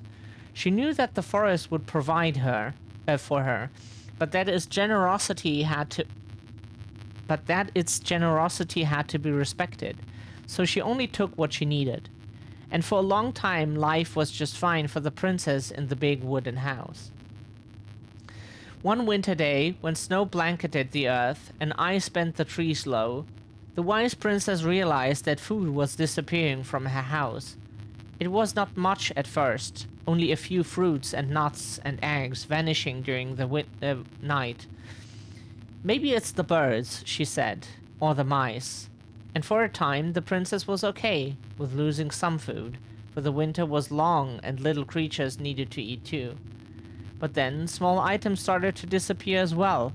Spoons and plates, forks and knives, and blankets. It was as if every time she was in one part of the house, something disappeared in another room. That can't be birds or mice, said the princess. I think I have a thief. So she went outside to look for traces in the snow and noises in the wind, but there was nothing to be found, nor to be heard. That's strange, said the princess. Maybe the thief is hiding inside my house. For many days she hunted, looking behind the curtains and under the bed, in the attic and the chimney, behind the poles and under the carpets, but she found nothing. And as she searched, food kept on disappearing, night after night. I will make a cake, frowned the princess. A big cake with every egg and fruit and nut I still have, so that I only have one thing to keep my eye on. She spent the whole day making the cake and using everything she had left. The cake she made was so big she could hardly carry it. If I manage to protect the cake, I'll be able to survive the long winter, she said. So she added a lock onto the oven, and she kept the big cake safe inside. But the next morning, the lock had been opened, and the cake had disappeared. At first the princess cried because that cake was the last of her food until the snow melted. But then she noticed two trails of tiny feet in the spilled flour, and she followed the tracks to a hidden hatch in the floorboards.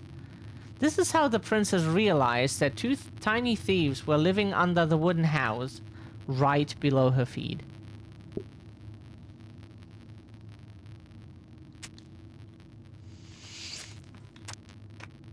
We need to drink something first. All this reading is like really drying our throat.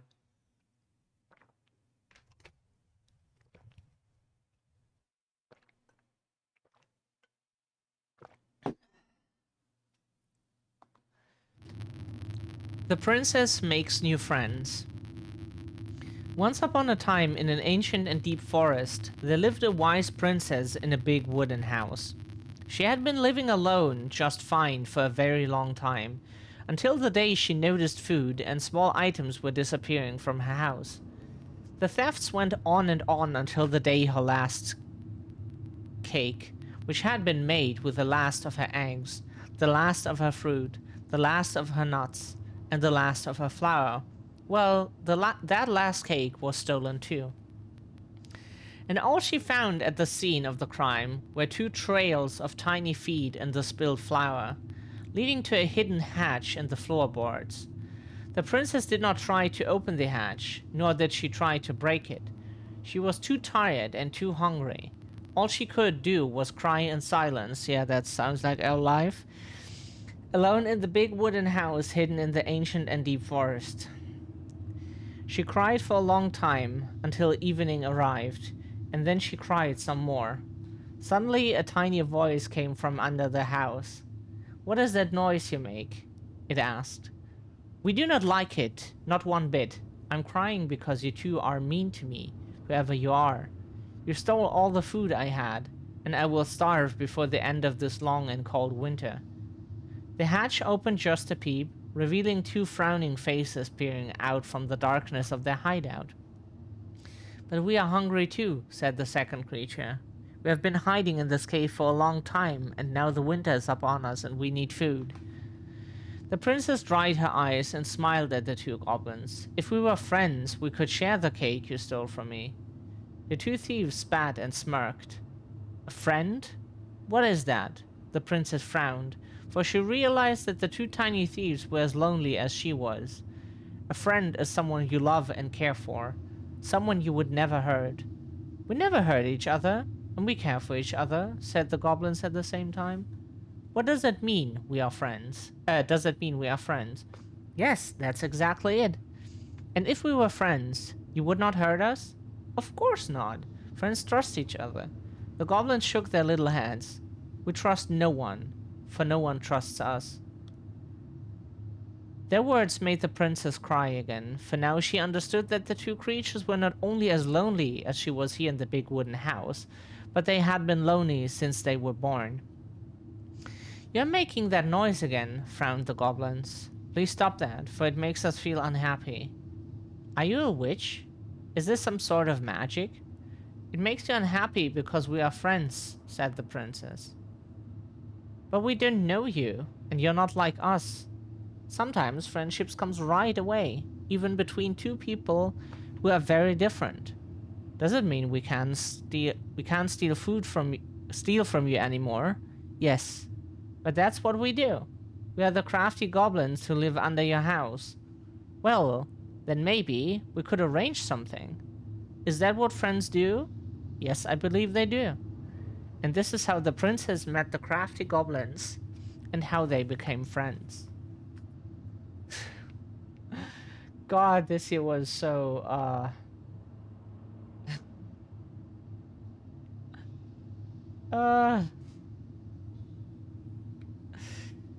this is so relatable, you know? All we can do is cry in silence.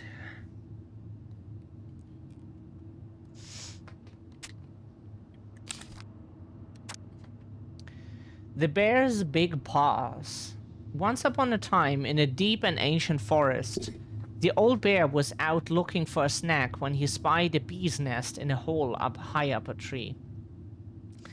The tree was dry and brittle, but the old bear was hungry, and so he made his way to the nest. But when he got there, he found his giant paw couldn't fit into the hole. Determined, he tried to force it inside, but the effort caused the branch below him to snap. The old bear tumbled to the ground and landed with a painful oomph. He lay there, stunned from the fall, when all of a sudden something bit him. The bite was followed by another, and another, and another. Carpenter ants were swarming up his legs. You see, they had been nesting in the branch, and they did not appreciate being forced from their home. The old bear howled and jumped to his feet to dance around as he swatted and snapped. But his big paws couldn't do much about the tiny ants. When he had finally managed to squish or scare them all off, the old bear heard someone laughing.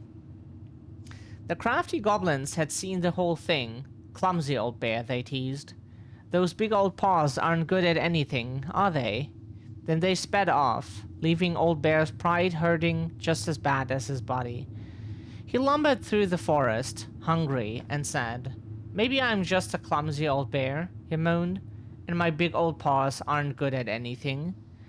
At that moment, the old bear heard a sad, sad noise. What's that? He wondered, and he followed the sound to where a mountain goat stood atop a boulder high up a hillside. Old ba! She cried. Old bear, please help. My kid is stuck. Sure enough, a tiny mountain goat was trapped inside the stones, bleating sadly. The old bear began to walk toward them, and then stopped. I'm probably just going to make it worse, he thought. But then the goat kid started to bleat even louder, and the old bear put away his fear. He climbed up to where the goat was trapped, careful of where he stepped and trying not to think of how he had only just fallen out of a tree. Every now and then, the ground would slide away from under his feet, but he kept going. When he reached the goat kid, he put his mighty paws against one of the boulders and began to push. At first, it didn't budge, but he dug in and pushed even harder.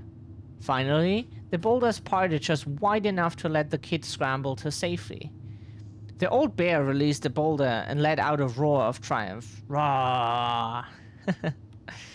Thank you, gushed the mama goat, and she and her kid bounded off up the mountain.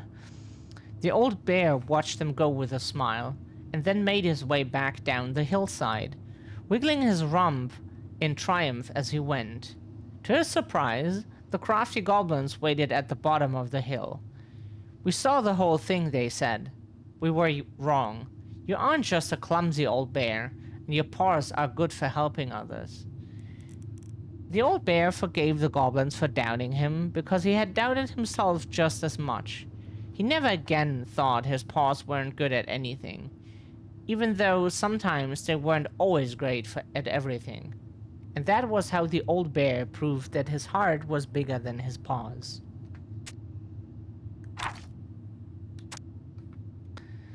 The moon hag loses her name.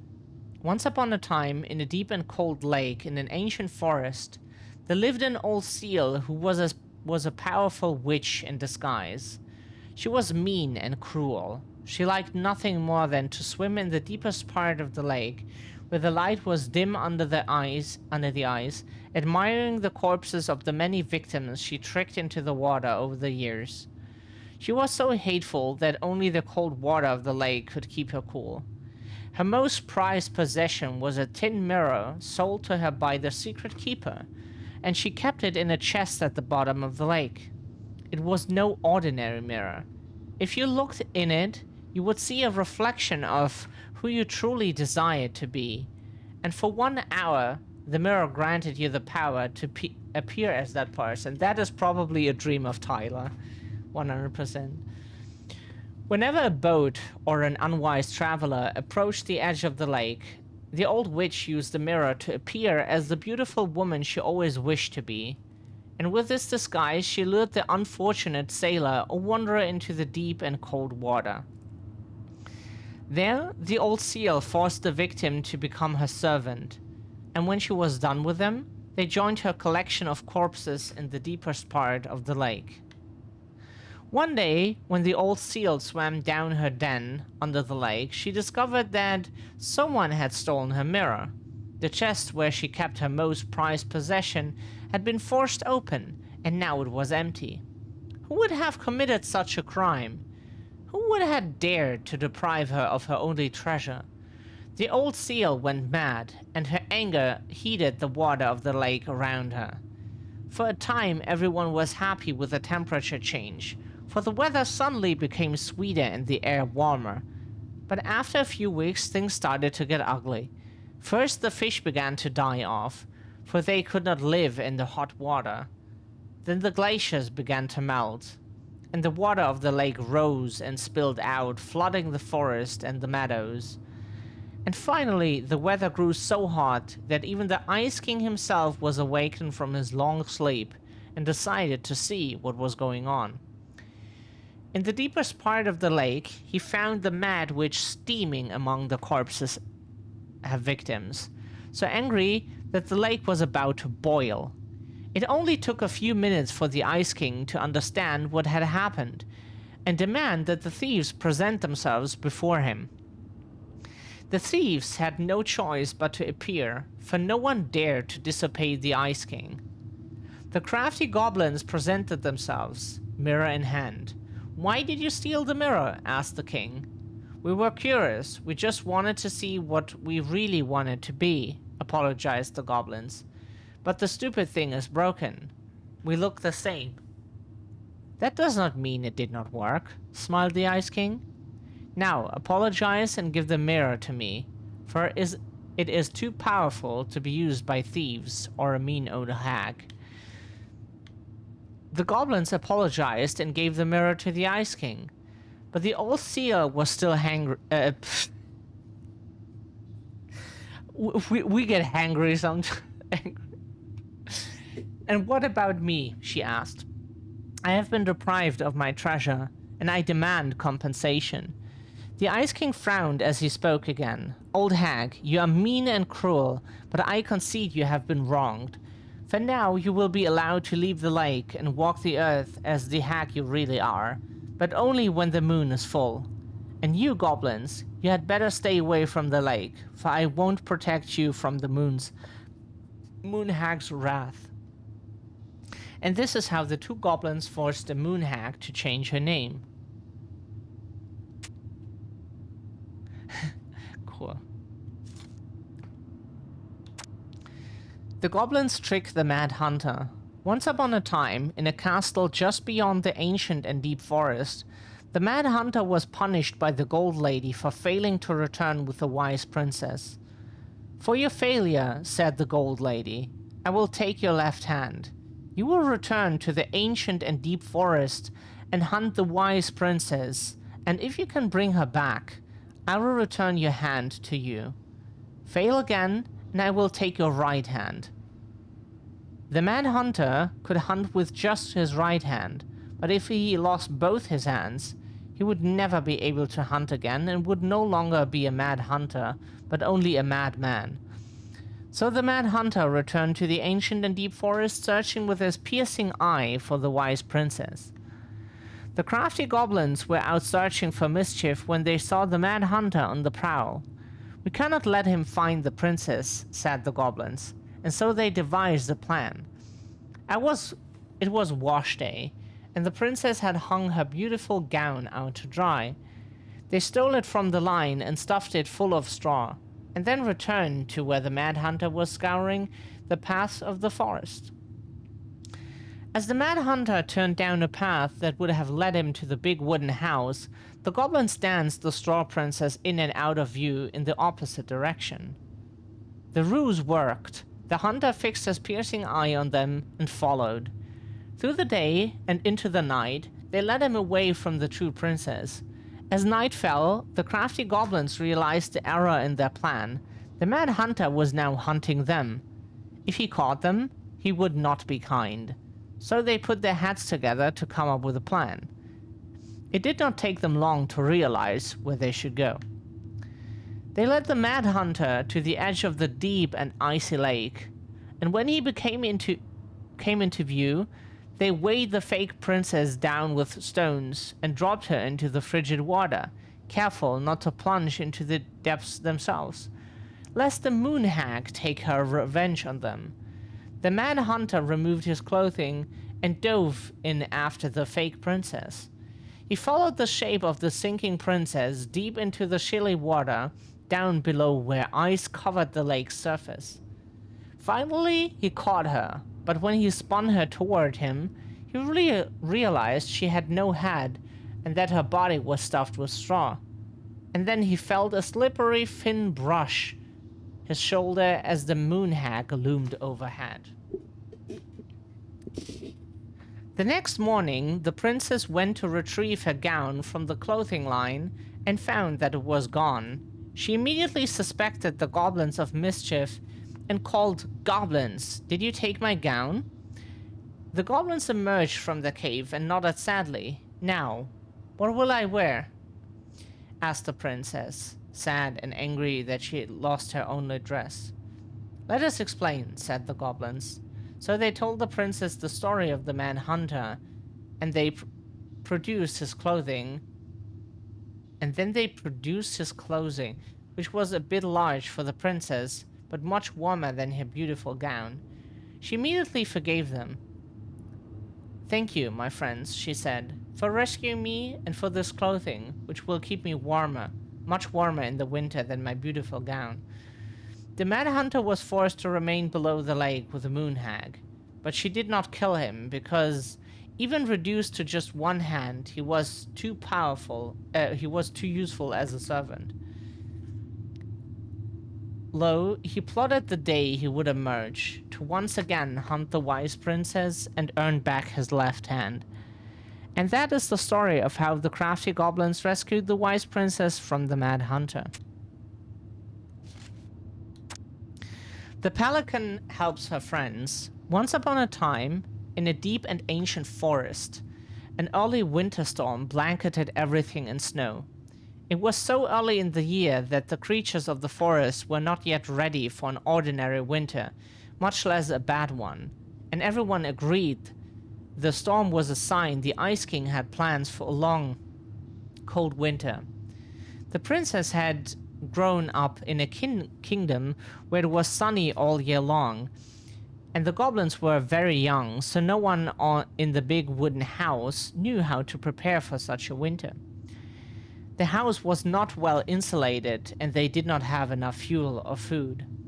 Only the pious pelican noticed their plight, and when it came to time to fly south with the other birds, her heart was heavy with sadness. "What can I do?" she thought. "I'm a migratory bird, and if I were to stay, who would look after my flock?" The time came to go, and the pelican struggled to take flight. It felt as though a leaden weight were struck right in the center of her chest. "What can I do?" she thought. "I'm a migratory bird, and if I were to stay, who would look after my flock?" She managed to take off, but only just barely, flapping fiercely to catch up with the other birds. As the pious pelican began her journey, the storm picked up, battering her to and fro. She had fallen well behind the flock, and she was already growing tired. But for all her challenges in the air, she could tell things were much worse on the ground. A deep freeze had settled over the forest. The leaden weight in her chest grew heavier as she thought of the princess and the goblins. "What can I do?" she thought. "I'm a migratory bird, and if I were to stay, who would look after my flock?" The storm intensified, and the pelican was in a total whiteout. Snowstorm, whiteout. Okay, get it. She knew she should have despaired, but all she could feel was the weight which had grown and grown until she thought she might drop out of the sky. She had felt called to help the princess and the goblins, but she had ignored it. "I should have stayed," she thought. "It was the right thing to do, and now I'm lost, with no way to make it right." Suddenly, she was plucked from the sky and deposited in the hall of the Ice King. "Pelican," he said, "you are flying in circles around my mountain." "I was lost," she said, weighted down by the weight of guilt in my heart. The Ice King stared at her sagely. "Is it guilt, or is it something else? Open your beak." He reached down inside of her, pulling out a glowing stone. The pious pelican was surprised at how it filled her with warmth, chasing away cold and her doubt. "You know what you must do," said the Ice King. The pious pelican flew straight to the big wooden house. Snow had already blown in through its many cracks, and ice crept across the floorboards. She found the princess and the goblins huddled in front of the quiet hearth, nearly frozen solid. "No," she cried, and then she placed the stone in the princess' lap. The warmth of it spread through the whole of the house, melting all that had frozen. The princess threw her arms around the pelican's chest, and the goblins clung to her legs. "Thank you," they cried. "You're welcome," said the pelican, smiling in deep satisfaction. "What is that?" asked the princess, staring at the wonderful stone. "At first," said the pelican, "I thought it was my guilt. But when the Ice King pulled it out of me, I realized it was something much more powerful. Just then, the storm broke and the skies cleared. The pelican filled the big wooden house larder with food from her beak, and then she took to the skies, lightened by the knowledge that through her charity, everyone in the big wooden house would be warm and fed until spring. And that is the story of how the pious pelican saved the wise princess and the crafty goblins from the long winter. Okay, we need to get water again. Our throat is dry once again. We're sweating like crazy. It is way too hot. We hate summer. Be right back. Okay, next story. The goblins earned their voice. Once upon a time, in the deep and ancient forest, the crafty goblin spied on the secret keeper as she made her rounds, gathering up secrets that the animals of the forest had for sale. "How," said the first goblin, "does she get people's secrets? Do you suppose she peels open their heads?" "Let's find out," said the second. And so the goblins watched the secret keeper. They watched until the stalwart moose came to her, head hanging low. "It was my fault. I chose the uneven trail. I can't bear to remember." The secret keeper nodded and gazed into the stalwart moose's eyes. Though the goblins couldn't hear anything, they knew she was speaking into the moose, for the secret keeper spoke in people's minds with the gift of the voice. After a few minutes, the stalwart moose blinked. "I feel lighter," said Moose. "Did I just give you something?" The secret keeper nodded, handing him a coin. The stalwart moose nodded and plodded along down the trail. He spied the goblins hiding in the woods and narrowed his eyes, for he knew the goblins were often up to mischief. The two goblins whistled innocently, and the moose was forced to carry on, because they were not doing anything obviously bad. "I need to know what the secret was," said one of the goblins. "Let's go buy it." So the goblins approached the secret keeper before she could stow away Moose's secret. "We want to buy Moose's secret." "What do you have to trade?" asked the secret keeper, her voice filling their minds. The goblins produced a silver-handled brush they had stolen from the princess, and the secret keeper nodded. And that is how the goblins came to know that Moose's mate had tumbled down a cliffside to her death. The secret keeper moved on. The first of the goblins said, "I want to know more." So the goblins followed the secret keeper, hoping to find where she hid the secrets.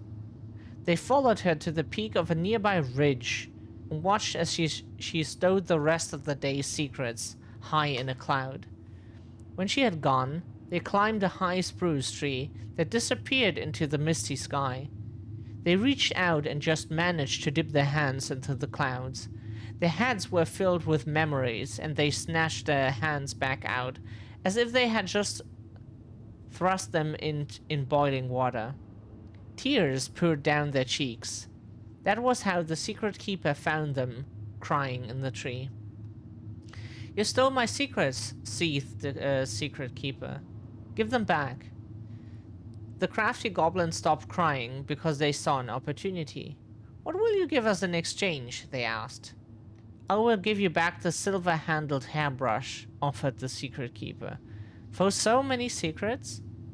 "Psha, you'll have to offer more than that." "What if," said the secret keeper, "I shared the gift of voice?" The crafty goblins grew excited. "That will do." So the secret keeper shared the gift of voice with the goblins, and immediately they found that they could hear one another's thoughts and feel each other's feelings. The crafty goblins gave back the secrets they had taken and ran to the big wooden house. There they found the princess preparing food. They tried to peer into her mind, but they found it was a blank. Same! Good. So if anyone ever has read our mind, they would just find blank in it. Yeah, that's when you're stupid, you know. They tried to speak to her using only their own minds, but she could not hear them. It seemed the secret keeper was craftier than the crafty goblins, for she had only shared enough of her power to let the goblins use the gift of voice with each other, and not with the whole of the forest. And that is how the goblins stole the gift of voice from the secret keeper. But why they could only use it? Why they could only use it with each other?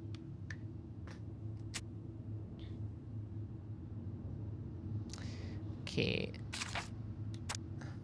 The big frog is punished. Once upon a time, in an ancient and deep forest, there lived a big frog in a small pond. She was no ordinary frog, for she had been given the gift of speech when she saved the princess from the mad hunter. From the morning to the evening, she did everything the other frogs did, except that she knew how to speak. Everybody in the forest could hear her loud voice, and everybody was unhappy with that, because she never stopped babbling. She babbled about the too hot sun and the too deep pond, about the rain to come, and all the delicious flies she had eaten. That sounds like a German frog. Because complaining all the time and never saying anything positive. Across the forest, all the creatures tolerated the endless noise, until one day they could not deal with it anymore. They asked the big frog to quiet down. "I can't," said the big frog. "This is what I do. Before the princess kissed me, I croaked all day long, and you all liked that I did. This is the same, except you can understand what I say, and now you find it irritating. But I can't change what I am, can I? Could you?" All the creatures agreed that she was right, and that it was rude of them to ask the big frog to stop doing what she had always done. So they returned to their own parts of the forest and let the big frog do what frogs have always done, jumping and talking some more, about the too hot sun and the too deep pond, about the rain to come and the delicious flies they have eaten. And for a time, it was all right. But in the forest, word travels fast, and everyone has a story to tell. The big frog, being who she was, gossiped and gossiped about everything she overheard. She told the bees that Old Bear had stolen their precious honey 2 years ago, and she told the beavers that the eagles had stolen their precious wood. She told the deer who had killed her fawn, and she told the tall spruce who had carved a cuss word into its bark. Once again, everyone in the forest asked the big frog to keep quiet, for now everyone had a grudge against everyone else. But once again, the big frog would not listen. When I was just a frog, you never paid attention to me, and nobody helped me when the mad hunter hunted me for sport. This is only a right for a wrong, and I won't stop talking. The fuss went on, and the noise was so loud that the Ice King himself awoke and decided to see what was going on. "Silence! I kill you!" Silence, bellowed the king, and even the big frog stopped babbling. Once the forest was quiet again, the Ice King patiently listened to what each and every animal of the forest had to say, until finally he made his mind. "Big Frog, you have abused the gift of speech, for you have only used it to get a revenge. Despite knowing that words can be hurtful, you threw them around without caution, and you caused too much trouble." The big frog opened her mouth to protest, but the Ice King raised his finger before she could say another word. "Since you received the gift of speech for a good deed, I would not dare to take it away from you. So, here's your punishment. I will tell you the biggest of my secrets. It is a secret so powerful and so dangerous that it will frighten you. But if you ever reveal it to anyone..." The Ice King bent down and whispered such potent words in the big frog's ear that the poor creature started to tremble. "Now, go on about your business, all of you, and try to forget what the big frog told you. For you are all living in the forest, and you have nowhere else to go." And this is how the big frog irritated the Ice King, and how she was punished.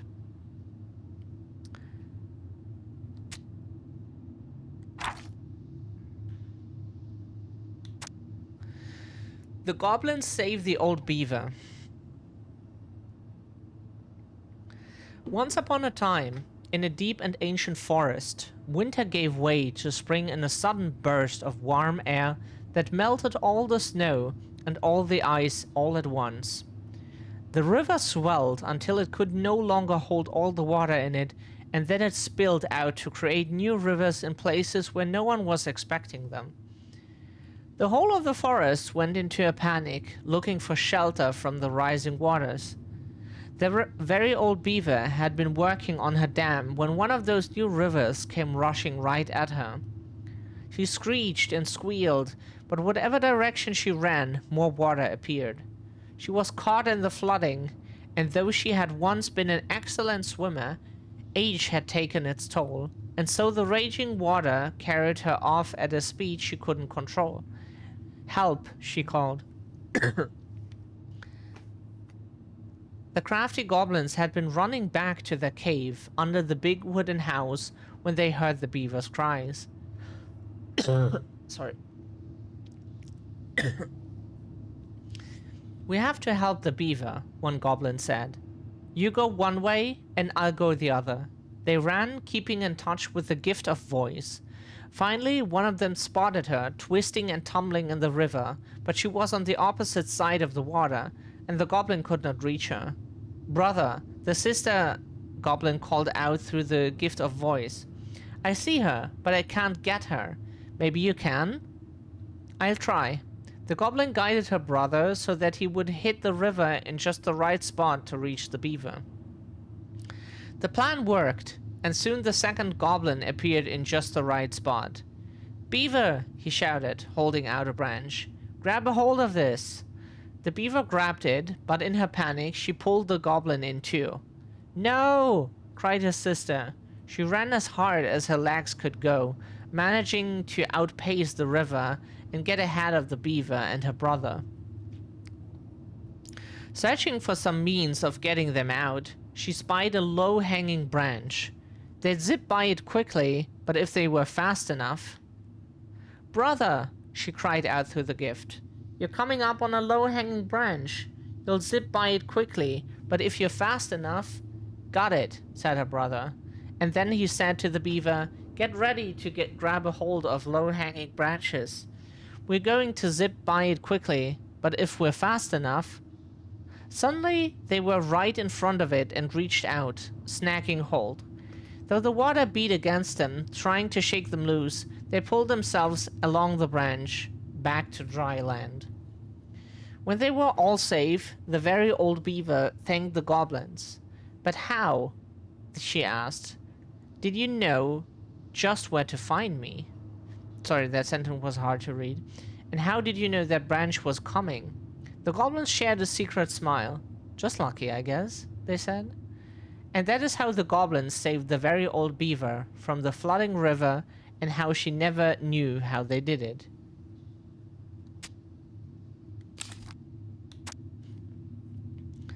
The goblins irritate the Ice King.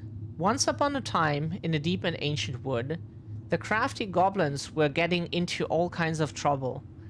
They had woken up in a particularly mischievous mood today, and there was not a single denizen of the ancient forest who they did not manage to pull a prank on.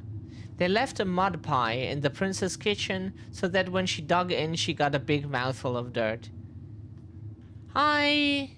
Welcome back, Surreal. You're done. We're reading a lot of cool stories. We're reading a lot of cool fairy tales here. Welcome back. Lovely to have you back." They used paint to draw silly pictures all over Moose's antlers while he slept. They told the mangy muskrat that his coat had been returned to its former glory, which made him very sad when he rushed to the water's edge and found he was, in fact, still mangy. Mangy? Yay, fairy tales! Yeah, I hope you had a good time. Or, you know. They stole branches from the very old beaver's dam in order to have a sword fight, and they filled the old bear's den with burrs. Every time, they ran away in a fit of giggles, never stopping to consider whether their jokes had done any harm. They were on their way to fill the pious pelican's beak full of bubbles when they were hoisted into the air by their legs. There they thrashed and shouted. They found themselves staring into the face of the Ice King. "All morning," he said, "I have been hearing complaints about you two." "They're just pranks," said the goblins. "No one has been really hurt." "Oh no?" asked the Ice King. He forced them to see how each of the victims of their pranks was doing. Just listening to people in the meeting, so pretty chill. Oh, that's good. The princess had a stomach ache from swallowing the mud. The moose's antlers itched terribly where the paint had touched them.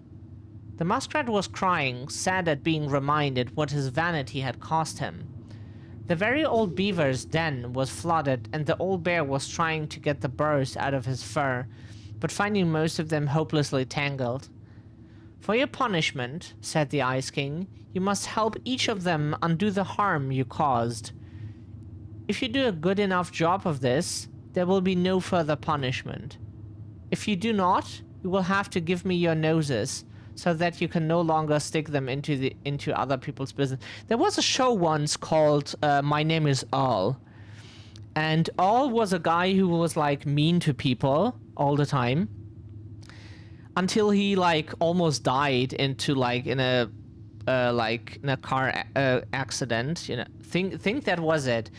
And then he like decided to like, because he like barely just survived, he decided to make up for his mean behavior and try to like correct what he did. So like he helped people to get the stuff that they wanted most or whatever, you know. It was quite nice for like a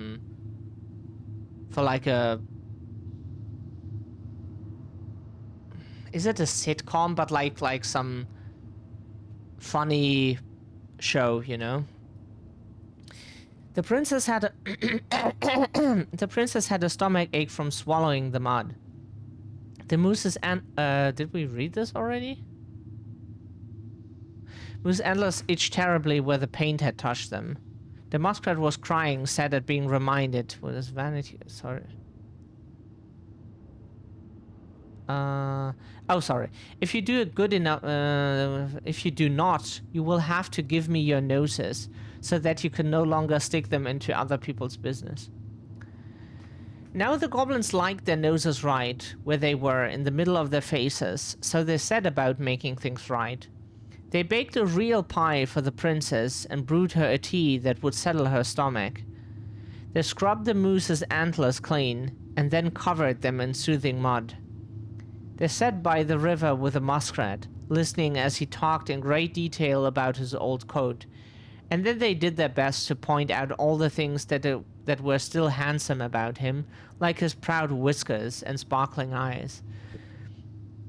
They let the very old beaver rest while they repaired all the damage done to her den, and then finally they removed every burr from Old Bear's fur, even the ones that were hopelessly tangled. In the end, they came before the Ice King to see if they had done enough. The Ice King surveyed the forest and found that everyone seemed to be back to normal. "What did you learn?" asked the Ice King. "That our pranks can make people feel bad," said the goblins. The Ice King smiled and nodded. "Yes, actions have consequences. In case you forget, I'm going to leave you with a reminder. Whenever one of your pranks is going to hurt someone, you're going to feel a little pit in your stomach. That will be your punishment and your warning." So every time after that, the goblins set out to do a prank that went a little too far, they felt a little pit in their stomachs, and they were forced to consider whether it was the right thing to do. And that is how the goblins irritated the Ice King and how they were punished. Our voice is dying right now, and we will try to read the rest, but our voice is dying right now, as you can hear, maybe. The pelican forgives the goblins. Once upon a time, in a deep and ancient forest, there lived a pair of crafty goblins in a cave below a big wooden house. They lived with a wise princess who shared as much food with them as she was able, but it was never quite enough. This left the goblins hungry, very hungry, always hungry. One day, as they were out foraging for food, the pious pelican landed on a rock and dumped a smorgasbord from her beak. What the fuck is that? We never heard that word, which the goblins knew was magic and never emptied. There were king crabs in red, blue, gold, and scarlet, veiny blue shrimp, pink-shelled scallops, oblong brown clams, purple spiny urchins, and even one prickly red sea cucumber. The food just kept coming. They watched as the pelican ate one clam and then took a nap. "Do you think she would mind if we took just a little?" asked one goblin to the other. "Her beak never empties. She won't possibly miss a couple of crabs," said the second, licking her lips. They were agreed, and so they crept over, filched some crabs, and ran. Aw, thank you for the hydrate, Surreal.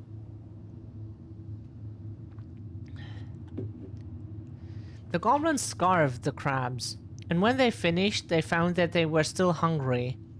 "She won't miss a handful of shrimp," said one goblin to the other. The goblins starved this shrimp, but when they finished, they found that they were still hungry. "Maybe also a few scallops," said one goblin to the other. The goblins starved the scallops, but when they were finished, they found that they were still hungry.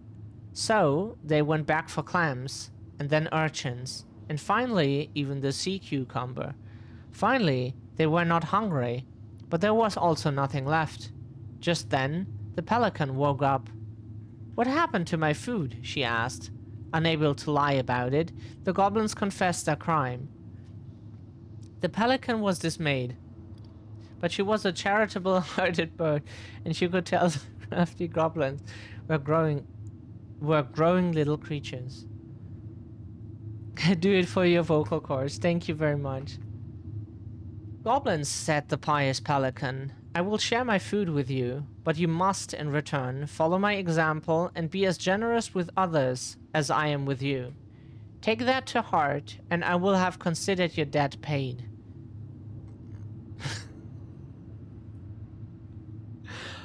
But we have nothing to give, said the goblins. Same here. We also are really boring and have nothing to offer. "You have your nimble hands and your crafty brains and your loving hearts," said the pelican. The crafty goblins realized how much they had to give, and for the rest of the day they looked for ways to help the other creatures of the forest. They found the stalwart moose struggling with an itchy, hard-to-reach spot on his back, and so they climbed up and gave it a good scratching. Next, they helped the old bear, who could not get the honey out of a narrow beehive. They climbed up the top of a tree with a hive and then dropped it, cracking it open. Finally, they found the... Oh, Jesus Christ. Oh, that startled us.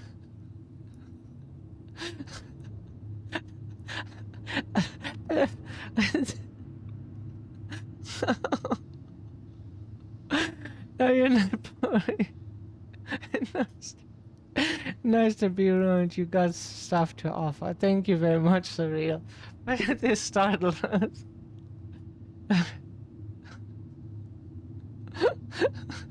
This came unexpected. You're turning this into a horror game for real. For real, Surreal. Finally they found... Now we have a hiccup! Finally they found the princess crying over a loss she would not speak about. So they wrapped their little arms around her in a great big hug and stayed until she felt better. At least we hope we didn't get a hiccup now. When they were done, they returned to the pious pelican. Did it feel good being as generous as I am? Asked the pelican. It did, said the goblins. I'm glad, said the pelican.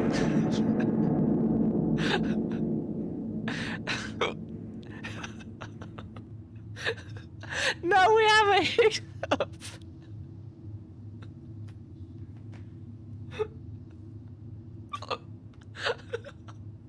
You farted a hiccup. You farted a hiccup into us.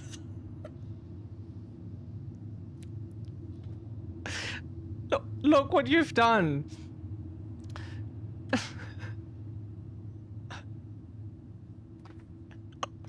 Oh God. We all have problems then. No, thank you for trying to fix it, but now we have a hiccup for real. We all have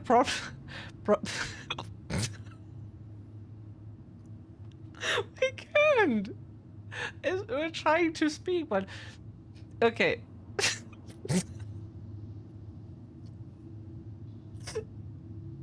No, we can't read anymore.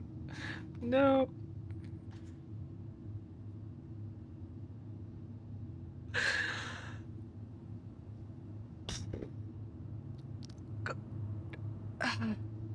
Stop laughing.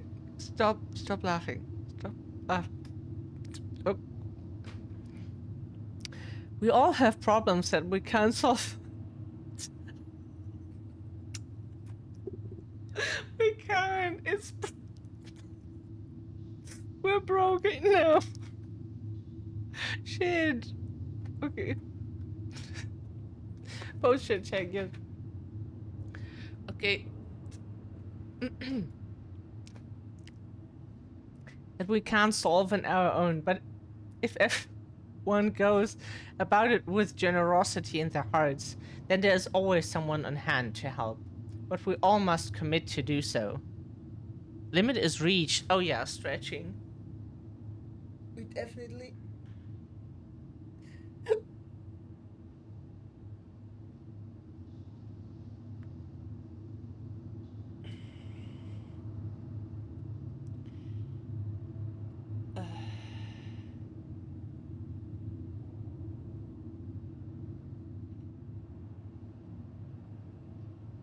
Maybe that helped. But we all must commit to do so, or there may be no one there to help you when you need it. Thank you, Surreal. This made sense to the goblins, and they thanked the pious pelican for her food and the lesson. Of course, by this time they were hungry again, and that remained an ongoing problem until the day the stalwart moose taught them to fish. But that is another story. And that is how the pious pelican forgave the crafty... we still have to look into it. Someone needs to remind us after the stream that we need to look into why the stretch is limited. And no, nothing else is. That is kind of weird. Either we would like limit the hydrate and stretch and all of that at the same time, or not at all. That's kind of weird. Must be a mistake. The goblins meet the ice troll. Once upon a time, in an ancient and deep forest, the crafty goblins were awake long after they should have been asleep. One goblin said to the other, "Let's go explore the forest." Now the goblins were not in the habit of exploring the forest late at night, and they did not know what they would find, but this did not scare them off. They crept out of their beds, bundled up, and went exploring. Thank you, Surreal. It was dark. The light of the moon was just enough to keep them from walking into trees, but they could not see more than 15 feet in front of them. Every time a twig snapped or branches rattled, they considered turning back, but they didn't. And so, they had ventured far beyond the house into a part of the forest they were not familiar with. When they realized the snapping of twigs and the rattling of branches had become steady, something was following them. They turned to run, but a hulking figure emerged from the darkness, sweeping them up with a giant hand and stuffing them into a burlap sack. I wanted to say something just now. Oh yeah, right. So we don't want to ruin anyone's fun with the redeems. If you like the fart sound, if you like anything else, feel free to use it as long as you don't like spam it continuously. Like, you know, like there was someone once like spammed something, like and like press the button, and then like was putting the blame on us that we did not limit it and that we're at fault basically for not having prevented that, which is like, yes, it's for people's fun, but as long as people don't spam it continuously, like press the button. But if people do it sometimes, then it's okay, you know. Spam ban, yeah. Like, it's not the streamer's fault if someone misbehaves. Selfish wretch, you come into my Ah. house. You lay filthy man-hands on my you even tried to steal my property. Ma. Dare. Rest while you can. We should have kept the video of that. I will break you. Same time next week. We should get the VOD again that we probably uploaded and like get the video of it. So we were playing Resident Evil Village. We're a big Resident Evil fan. And we stole the joke from Carsey, so Carsey gets the credit for it. But like there is a scene where the big vampire woman grabs you and then slams you onto the floor continuously. She's 3 meters tall, so she's very, very tall. And she slams you onto the floor continuously because she hates men. She is a misandrist. And also, like, he is an intruder. So she slams him onto the floor, and because he also killed, like, is that the point where he killed, like, at least one of the daughters, at least? And that she had, but, like, they were monsters, for sure, like, deadly monsters.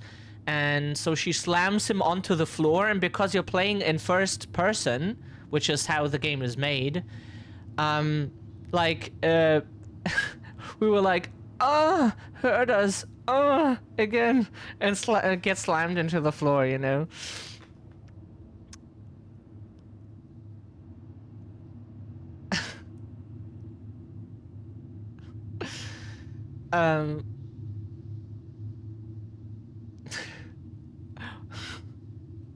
What do you mean, Multi? What do you mean? Did we read this? Connolly! Connolly? My God, Connolly. That was 2 minutes of the game. That was 2 minutes of the game. What, Multi, huh? What is it?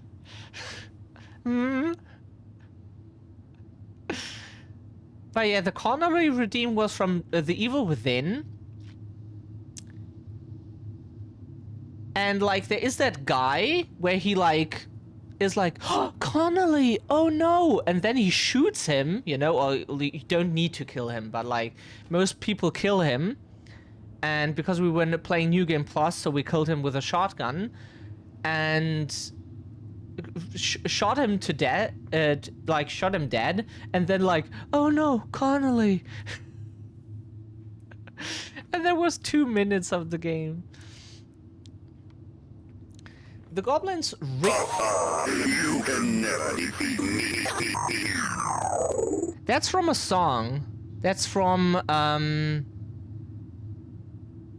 the song called Z. Just the letter Z. It's nothing else. From Eptic. Z. Just Google Eptic. Not Epic, Eptic. Like put a T in it, Eptic. And then Z. Have done that! It's quite nice.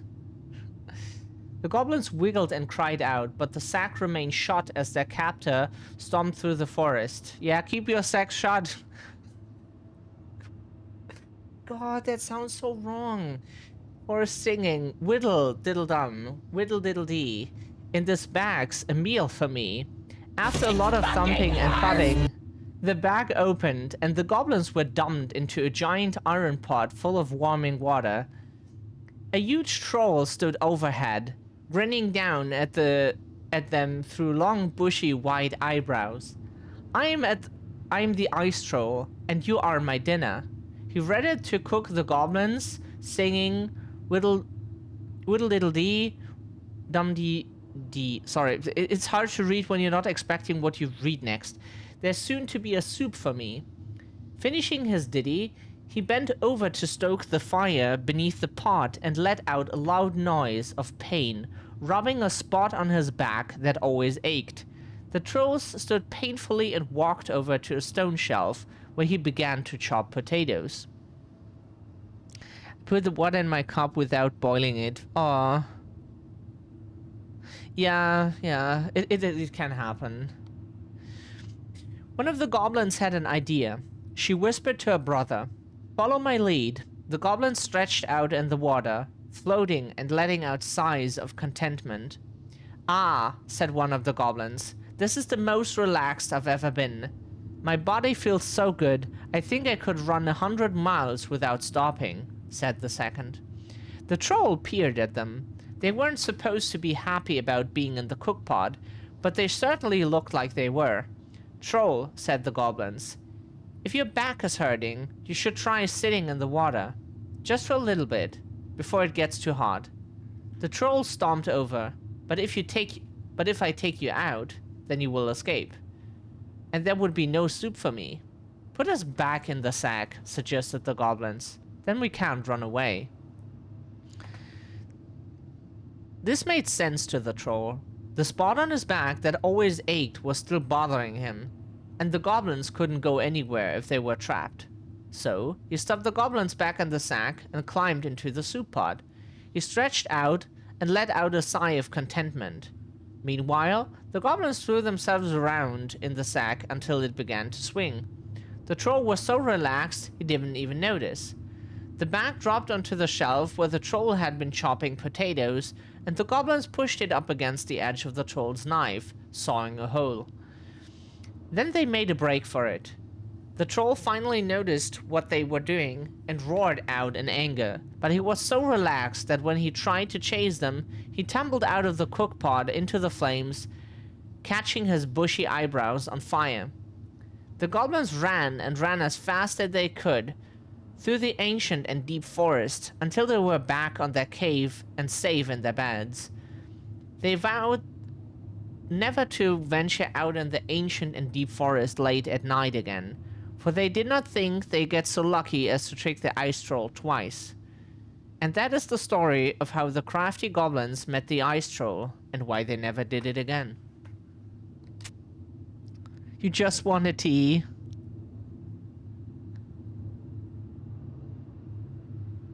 Yeah. Selfish wretch, you come into my Ah. house. You lay your filthy man-hands on my Morty! and now Wanna hear us moan? my property. Ah, more.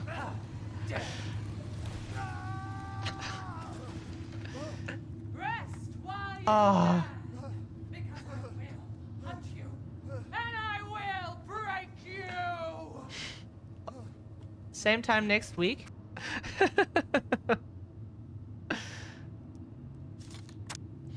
The goblins trick the muskrat. Once upon a time, in a deep and ancient wood, there lived a muskrat. The muskrat was a lazy, cowardly creature who did little but lay around in the sun, cleaning his beautiful coat until it shone.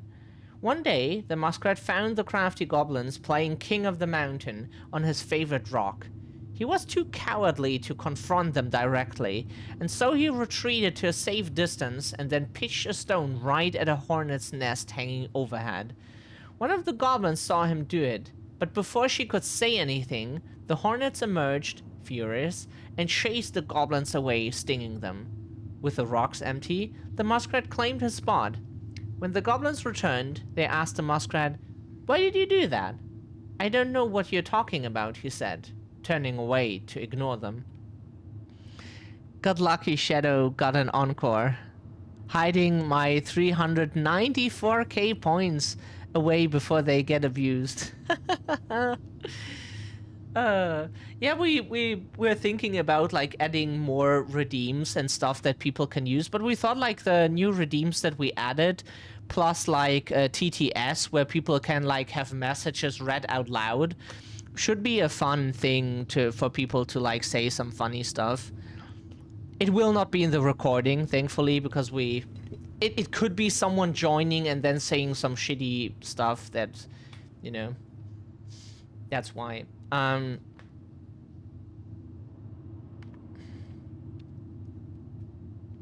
Yeah, as long as trolls do not abuse those. The goblins knew that the muskrat cared for nothing but his coat, so they devised to steal it in order to teach him a lesson. As the muskrat lay in the sun, he spied the goblins strutting by. The skin was covered in flecks of gold. "Goblins," called the muskrat, "what happened to make your skin shine that way?" "When we were attacked by the hornets, we ran away and ran until we found a pool by the glacier." So we ran and ran until we found a pool by the glacier.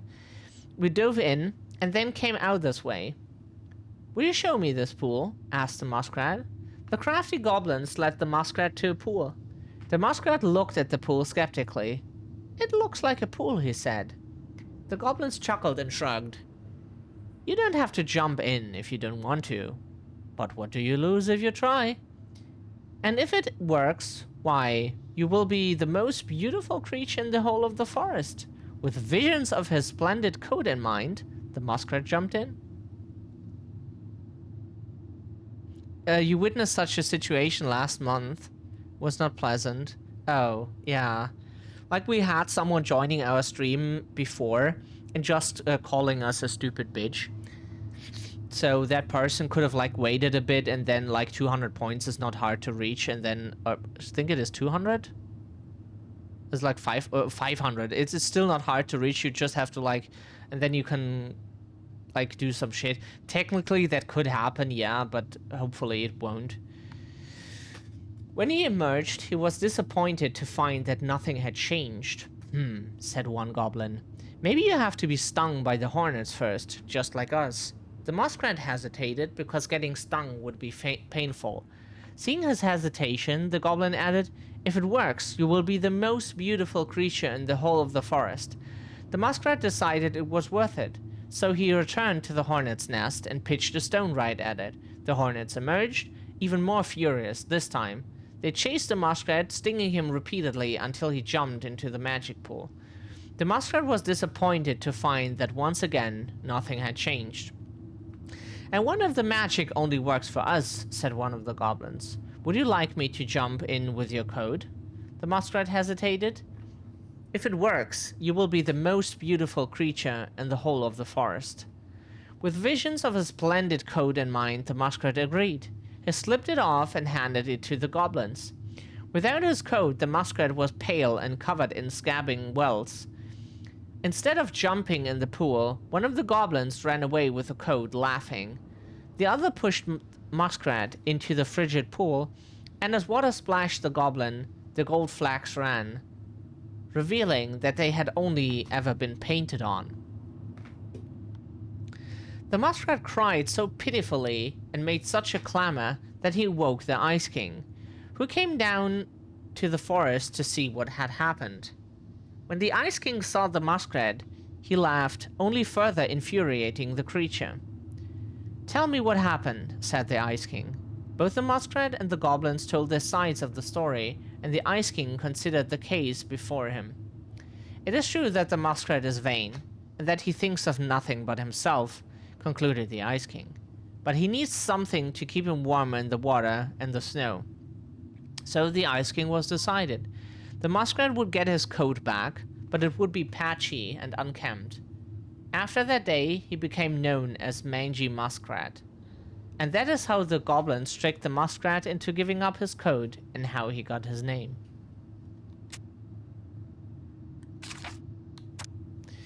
The Moose teaches the goblins. Once upon a time, in a deep and ancient forest, the crafty goblins were hungry. This wasn't unusual. The goblins were always hungry. but today they were particularly hungry. They opened the wise prince's cupboards to look for a snack, but all she had was a small pile of nuts, these nuts, and berries, just one strip of dried fish. The goblins grabbed it all and gobbled it up, but they were still hungry. They went out into the woods to look for more to eat. First they dropped by the small pond. The big frog was asleep, and beside the pond was a pile of insects she had caught for eating after she woke up. The goblins crept up to the pile, careful not to wake the big frog. As they got close, she ribbited loudly, and they froze. But the big frog kept sleeping, so they grabbed up the pile of insects and gobbled it up, but they were still hungry. As they crept back into the woods, they found the stalwart moose watching them. Did you just steal the big frog's food? The goblins tried not to look guilty, but failed. She said we could have them, they cried. Oh, really? Asked the moose. Let's ask her. So Moose woke up Big Frog and asked, Did you say the goblins could have your food? The big frog looked at the goblins, who she knew were always hungry, and nodded. Yes, I did. Really? Asked the moose, surprised. Frog nodded, and the moose sighed. All right, then, he said, and he had to let the goblins go. The next stop was the river. They watched the old bear swipe at a leaping salmon, catching it deftly in his large paws. He laid it out upon a rock and left it to dry, lumbering into the woods to seek out some berries. The crafty goblins crept up to the rock, carefully in case the old bear returned. They reached the rocks, grabbed the salmon, and gobbled it all up, but they were still hungry. As they crept back into the woods, the stalwart moose was once again waiting for them. Are you going to tell me Old Bear said you could have that? Yes, replied the goblins. Old Bear ambled up that moment, and Moose asked him, Did you leave that fish for the goblins? Old Bear looked at the goblins, who he knew were always hungry, and nodded. I did, he said. Really? Asked the Moose. Really, said the Old Bear. After Moose left, Old Bear said to the goblins, Be sure to tell the princess I was kind to you, and don't steal my fish again.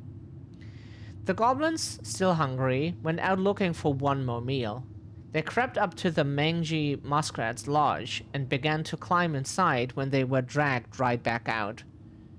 The stalwart moose dangled them by the seats of their pants and said, Now I know Mangy Muskrat didn't tell you that you could eat his food, because he blames you for his coat being ruined.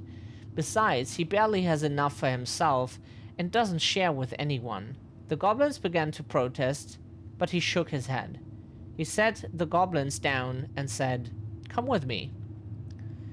The goblins followed the stalwart moose to a part of the river where it ran slow enough for them to walk into it safely. He gave them each a fishing line and said, I'm going to teach you to fish, so that when you are hungry, you do not need to steal from the animals of the forest. It will be hard work, but it will be honest. The crafty goblins were not against working hard. They were just hungry, and so they listened to Moose and soon pulled wiggling fish out of the river. They ate them up, and finally, they were no longer hungry. And that is how the stalwart moose came to teach the crafty goblins to fish. Wow, we have a lot of stories here. So much to read, like, holy fuck, this game has stories over stories over stories. The Mad Hunter gets his hand back. Once upon a time, in a deep and cold lake near the ancient forest, there lived an old seal who was a powerful witch. After angering the Ice King, she had been bound to the lake, allowed only to venture out when the moon was full and only looking like the hag she truly was. For years she dreamed of vengeance, all alone within the deep lake among the corpses of her many precious victims. One night, she awoke to see a black and hooded silhouette clawing to reach a beautiful gown full of stone. The human had delved far deeper into the lake than any land dweller should have been able to go. His tenacity and ferociousness impressed the moon hag, and she decided he would be wasted in her statuary of corpses. She used her magic to enspell him, allowing him to breathe underwater but also binding him to her service. You, she said, will be the instrument of my release and my revenge. For you and I together will kill the Ice King. The moon hag had never heard of the Mad Hunter, and she did not know the power he wielded. She could only tell he was a hunter, and her lust for revenge blinded her to the threat he posed. She gifted him a hand of ice, which was not as nimble as a hand of flesh, but allowed him to serve her better than no hand at all. Good night, stories with Shadow, yes. No gameplay, just story time. Yay! Story time for the littles. That is a day well spent. The moon hag spent years devising the perfect plan to kill the Ice King, and years more moving all the pieces into place to execute it. In the meantime, the Mad Hunter served her, guarding her chest of treasures and plotting his own plots. Finally, everything was prepared. The full moon rose, and the moon hag stepped on land, giddy at the thought she would never have to leave again if it did not please her. She brought the Mad Hunter to his post, a jagged peak of ice and stone from which he would loose the arrow that would slay the Ice King. Before she could go, he put forward a proposal. Moon hag, said the Mad Hunter, if you grow back my missing hand, I would be certain to hit the Ice King with my arrow. We will have only one shot, and I would hate to miss. You're a powerful witch, so you'll be able to craft ties to bind me to this place that I cannot break. The moon hag considered it. All right, I will grow back your hand and then bind you here with ties that will not break. She cast a spell, and the Mad Hunter's hand of ice was replaced with a hand of flesh. As the witch left to complete the next part of her plan, the Mad Hunter grinned wickedly in the moonlight. After a short time, the moon hag returned, luring the Ice King into the Mad Hunter's line of sight. What is this about, moon hag? Asked the Ice King. Many a long year have you bound me to the lake, said the moon hag. Many a long year have I been alone in the dark. That ends tonight. She cast a powerful spell that made the Ice King slow to react, and then gave the signal. Mad Hunter, she cried, let your arrow fly. Nothing happened. She twitched nervously. Mad Hunter, she growled, let your arrow fly. Still, nothing happened. The Ice King, meanwhile, was striding towards her slow but furious. The moon hag fled, running first to the jagged peak of ice and stone where her servant should have waited. But the peak was empty. The ties had been broken, and the Mad Hunter was gone. For in the end, he was the more powerful of the two, especially once he had two hands. When the Ice King finally caught the hag, his furious voice could be heard throughout the forest.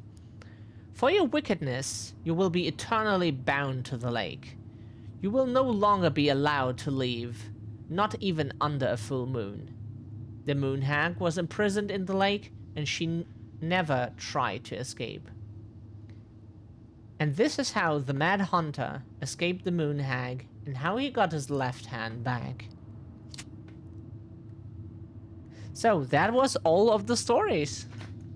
We got through all of the stories. Honestly, the Mad Hunter is our favorite because it's just a mysterious, evil person, you know? But I hope you enjoyed the stories, and it was a lot to read. Our vocal cords are quite strange, you know? And we thought about streaming tomorrow, but we probably need a day to like let them heal again. Where is it? You looking for something in particular? My diary. You never told me about it. Yeah. With the way Marianne was, I tried extra hard to keep it a secret. Marianne. Yeah, that day she found out about it.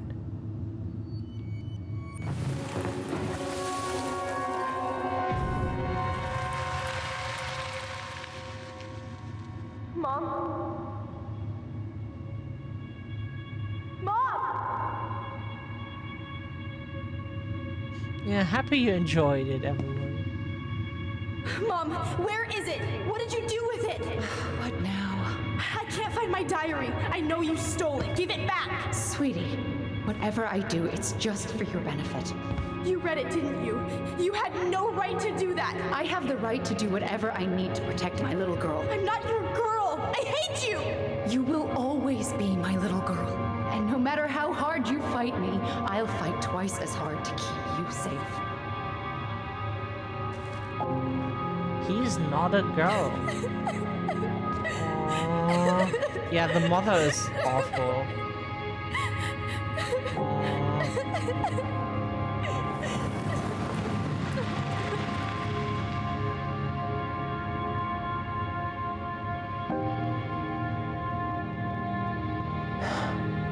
I don't know how I never saw it coming. She told me right to my face. She was willing to hurt me, to keep me from transitioning.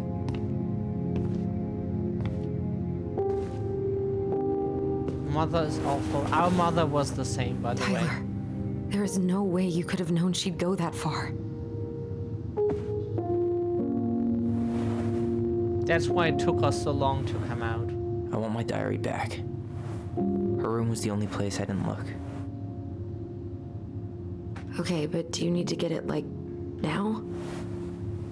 That diary was important to me, Allison. Writing down my thoughts helped me realize who I am. Well, then let's go find it.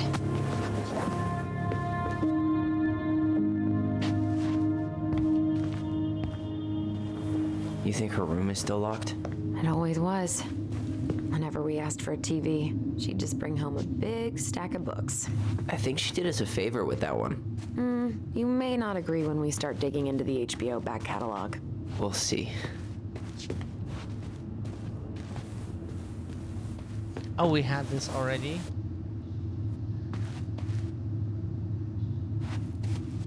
Aww. Thank you so much, Sib. Yeah. Yeah, it's and we have still people around us like that we depend on and we cannot get rid of, who tell us all the time, but no, you're not non-binary. For us, for me, you will always be that name and a woman, because before I found who I was, I thought I was a woman. You know? Before that, I thought I was something else, and so it sucks. We know how that feels. Hey, the postcard we sent ourselves from Juno. Forever alone. What? We barely had any friends. We even had to be our own pen pals. Oh right, we had this already. We just forgot after the posture check. After the long storybook.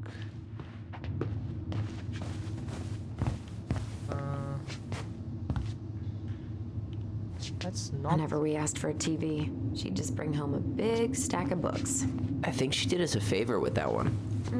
You may not agree when we... You know, if there's one thing you gotta give Marianne, it's that she let us explore our artistic side. You should have seen Eddie's face when I tried to repaint his car. Yeah, I bet Uncle Eddie didn't appreciate your artistic touch. I'd rather you called him Chief Brown if you're gonna be an ass about it. No space contact.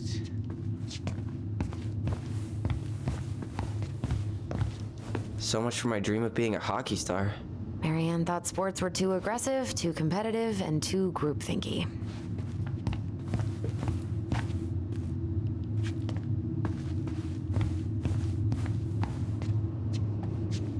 And stretch and hydrate. Redeem that one. Oh yeah, of course. We need to. Oh.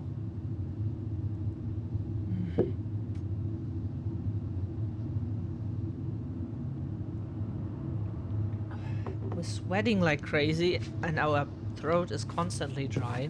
It's just too hot. Nothing we can do. Okay, so where's the diary we're supposed to look for? Is it gone?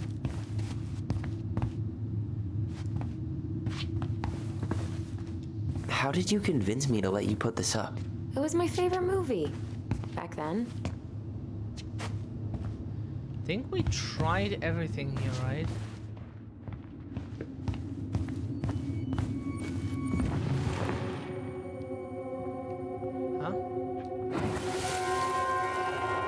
Ice King finally caught the hag. His furious voice could be heard throughout the forest. For your wickedness, you will be eternally bound to the lake. What? No way. Quiet, let me finish. You will no longer be allowed to leave. Not even under a full moon. The moon hag was imprisoned in the lake, and she never again tried to escape. And then the title. What do you think? Not bad, right? I guess that's okay. But I would have changed the end. What? No way!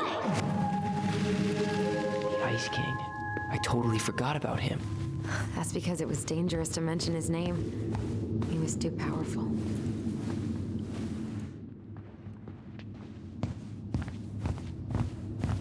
Oh, it's great when you get stuck at each other. He just so much the urge to go to Utah. What alien show are you watching? What are we doing here now?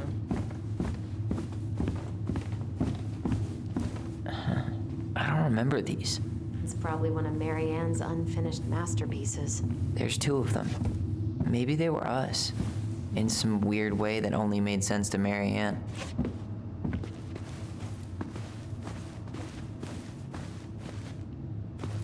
How big of a fire would it take to heat this place up? So what are we doing here now? Sorry, we completely lost track because we... What are we doing here? Is there like a... Enter Marianne's bedroom? But we weren't allowed to earlier. The game was like, nah, we don't go inside there. Hold up. What? Remember this? Unfortunately. You must solve my riddle to earn the right to enter the princess's sanctum. Nothing a good hard shove won't take care of. I mean, yes, we could brute force it, but it might be kind of fun to finally solve it, right? We have different definitions of the word fun. Okay, well, if we break it, we're just gonna have to fix it for the sale. So let's at least try not to. You have the Book of Goblins? Yep. Okay, now we Hand have it to... over. Your second rewatch of it. Secret Skinwalker Ranch. Oh. What are you looking for? The image on the door. It's making me think of a story from the book. One that Marianne wrote. You have a way better memory than me. Well, the Book of Goblins was my creation. And you'll never let anyone forget it. Here it is. The one about the princess's party. Give it a read. I think the symbols may represent something in the story. First ghost memories, now storybook puzzles. What a weird day. What a weird childhood. Touché.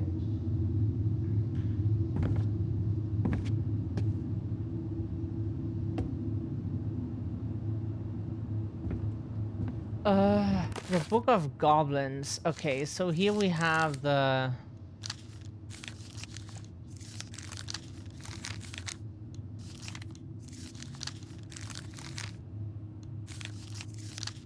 Oh god, we have way too many doors to go through.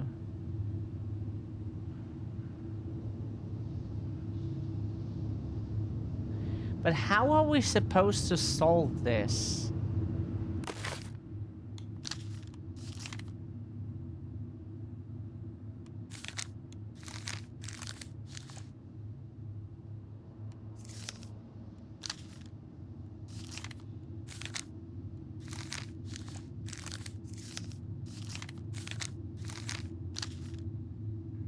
Bear?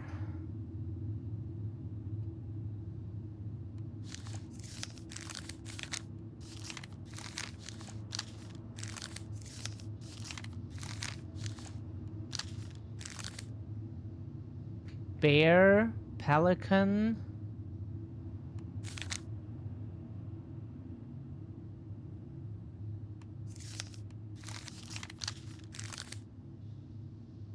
Bear, pelican, moose. Bear.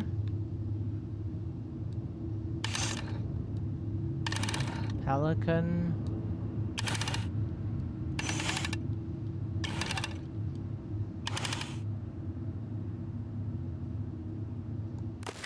Right?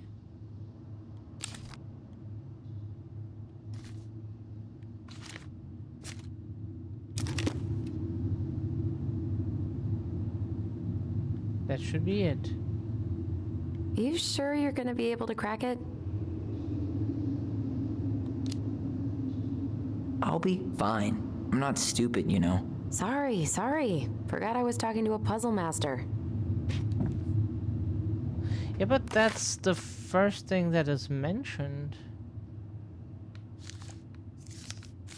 What did we do wrong? Bear, pelican, moose. Right?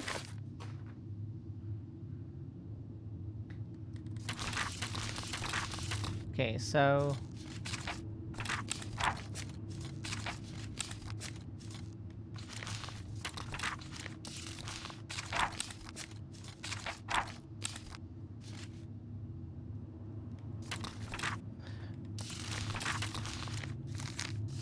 there is only...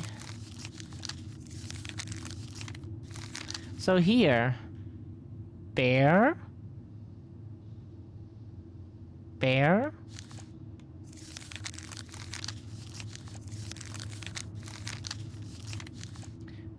Pelican? Or however it's pronounced.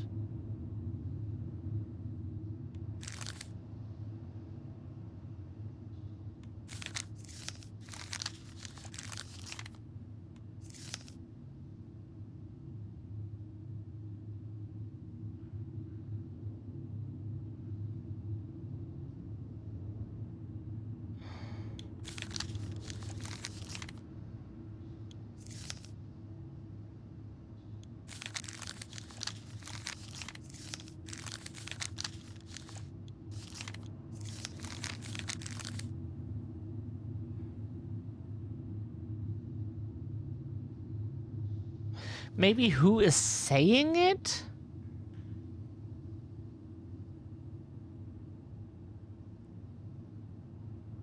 But there is no goat, right? So it is bear, pelican, moose. I think I'm just gonna force this open. You sure? We're not in a rush, and we'll have to fix it. Huh? But that's the order of like text snippets we found. Oh, sorry. All right, one more try. Huh? Like, look here. The goat is... the bear?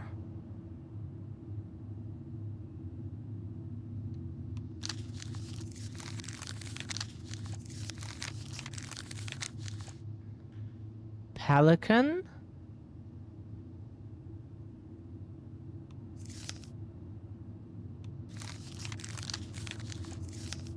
Moose? What are we doing wrong? Are we so stupid that we don't see what is in front of us?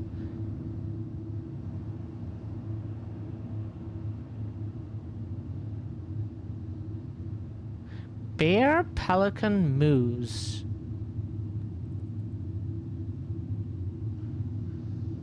What is this supposed to mean, like who she made friends with specifically? But didn't she like talk to made friends with every animal?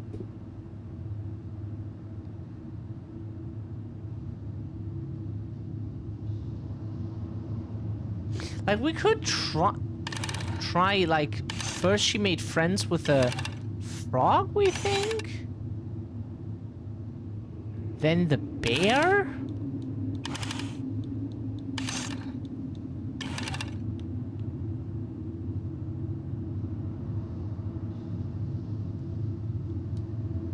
And then the raccoons? You sure you're done? Maybe if we put our heads together. Yeah, I can try again. Okay, yeah, then we are really out of ideas. Because, like, we looked at the snippets that were in the book that were, like, stood out. It's not that. We looked at the 3 first animals she befriended. It's not that.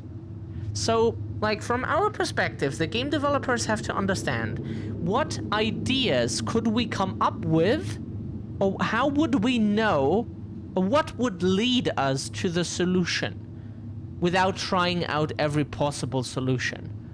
Yeah? What leads us? What leads us to the clue?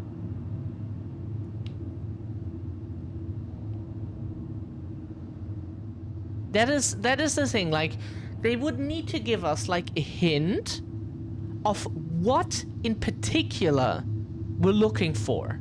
Because apparently it was not the highlighted parts, mentioning animals, that was bear, pelican, moose. It was not the first 3 animals she befriends. So why would we know which animals they mean? It could basically be anything out of all of the stories, and there were a lot of stories. We took most of the stream today just to read the fucking stories. Not that we regretted it, we hope everyone had a good time, but it took a fucking long time. Really, really long. So, keeping that in mind, how the fuck would we know which of the stories now we can't keep in mind? Look here. That many stories, each of the things on the top is one story with 4 pages. Or like, at least on our screen it was 4 pages. Meaning, it's a lot to read. That was 1, 2, 3, 4, 5, 6, 7, 8, 9, 10, 12, 14, 16, 18, 20. 20 times 4, so 80 pages we read. And we have to go through 80 pages. 80 pages now of text to know what the fuck could be the solution. Like, that is the problem with this. We don't want to spend, like, 90% of the stream reading these stories and then being told, like, hey, you know, keep all those stories in mind because you need them now. Like, it was a bit much to read. It was not just that we got, like, 3 or 4 stories. We got a lot to read. And now we're supposed to know what they want. And unfortunately, Sage already spoiled the solution. But like we wanted to find it ourselves, but we did not understand. We did not understand. That's why we have the please ask before you spoil anything. Because like we want to solve the riddles that games give us. But we often wonder how they think that we would, like, for this case, keep in mind 80 pages worth of text. Some people might do that, but we don't keep in mind fucking 80 pages of text. We've read a lot of stories today. 20 stories, times 4 pages that were more or less long. So, or like, at least we think it was like 80 pages. At least 80 should be the maximum, but you know.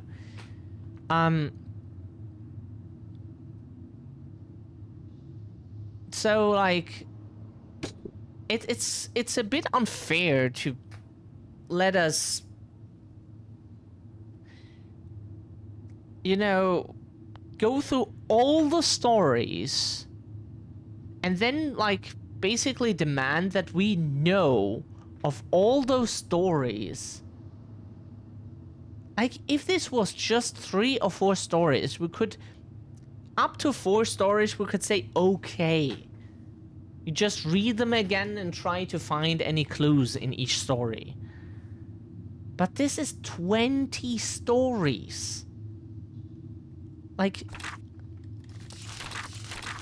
look, how many times we have to press the button. And how many, like, texts there are. We're still not done. Now we're done. It's a lot of text. It is a lot of text. And finding the clues out of all those texts is quite the task. How do you remember all those texts? Like, there are people with a super brain who can, like, they read an entire book and they can recite, like, they can recite the whole book, word by word. Those people exist, but 99.9999999% of the population doesn't have that ability. So it's quite a lot to go through. So, yeah. Anyways,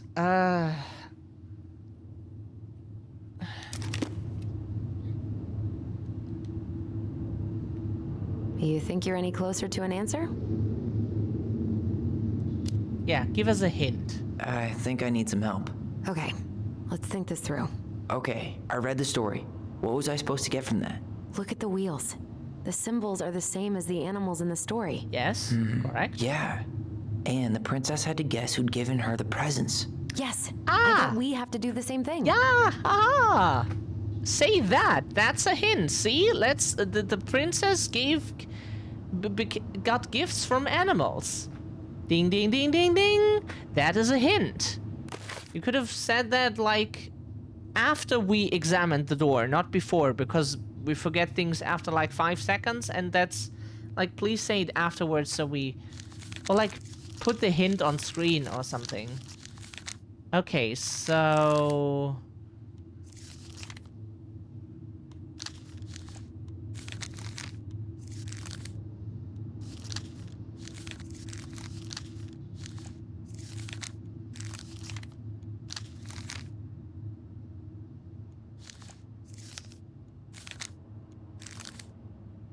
Trick the Manhunter.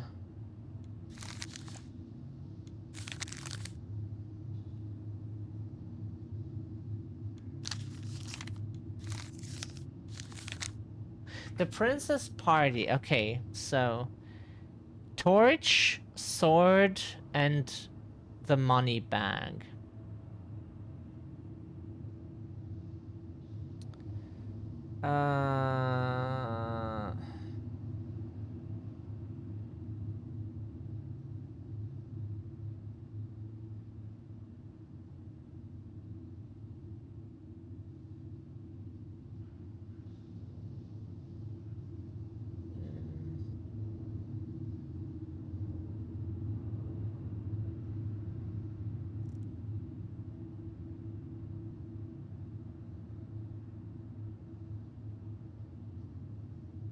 So bear, pelican, moose, and frog.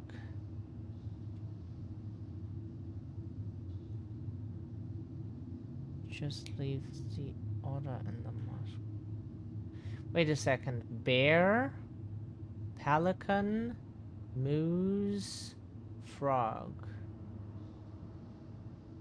The muskrat has done nothing particular.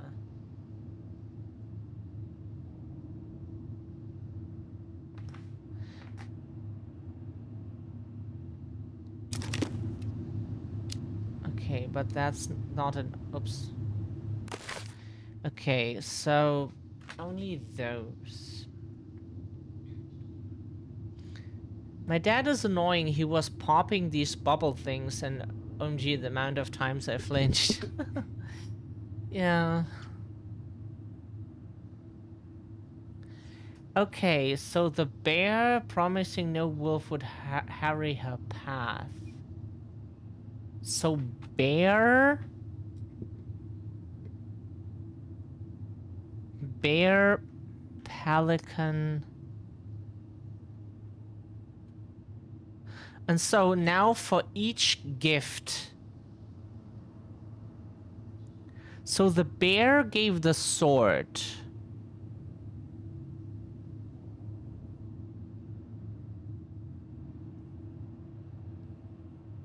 The bear gave the sword. The pelican gave the purse because food, buying food.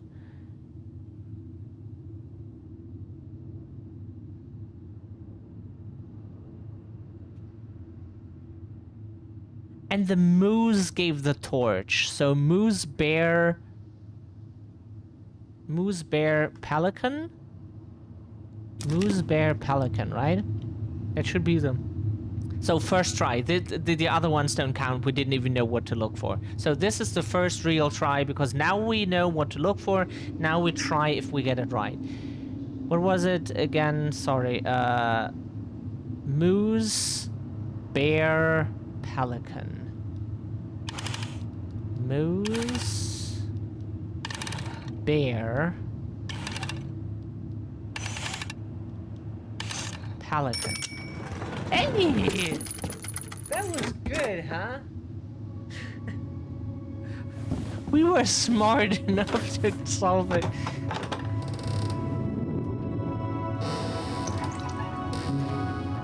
And boom, we're in.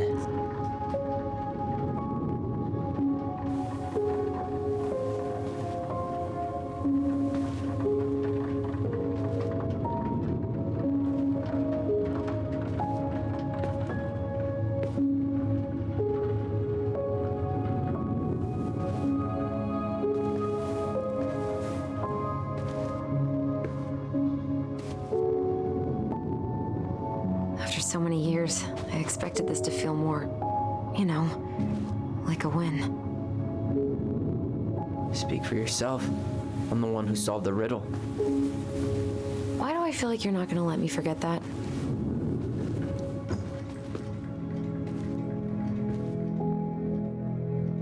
Where do you think we should start looking? I don't know. Where in this mess would she stash someone else's personal thoughts?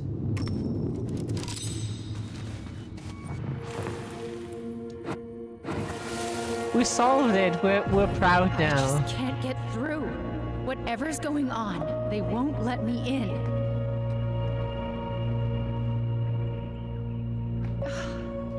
They used to tell me everything, but they shut me out, Tessa. They've shut me out. Yeah, because you're a transphobic cunt. That's why. I've had so much on my plate lately, and they're convinced I'm the enemy, and I don't know why. I need them. I need my goblins. I remember now. We heard her crying. We listened through the door. Seeing her like this, as if she's still here, it really sucks. She was really coming apart those last few months, wasn't she? Yeah, just in general, when anyone wants to give a hint or anything or tell the solution, please ask and say what you wanna give away. Like that you wanna give a hint, not what it is, but like if it is a hint or is it the outright solution, and ask like if we want to have it because so she we was wanna. Standing here, spying through the window, drawing us while we played. She always had her eye on us. My entire body just shivered. Yeah. Because we want to solve stuff ourselves. Usually it's just like we don't get the hint that the game could be giving us, and we didn't even... We didn't know that we could just ask her and she gives us a hint of what we're even looking for, that it was the party. That we didn't know. And the game did not really... The game could have just like given us the hint right away. That would have been nice, because it was not really something we could have known.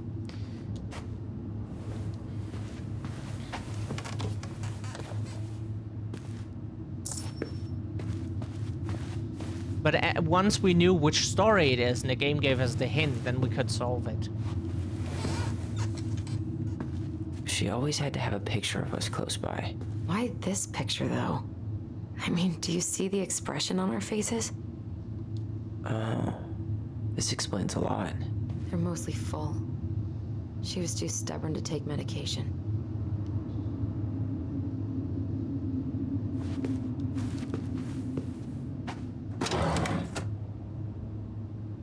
It's here. I knew it. I fucking knew it. Do you think she read it? Of course. She was nosy as hell.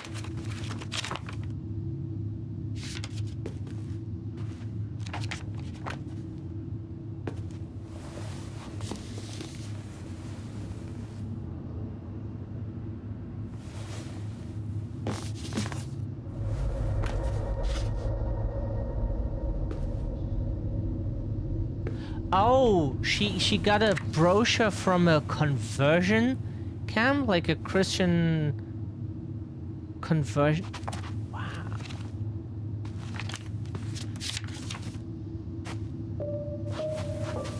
Tyler. Tyler. What? Look.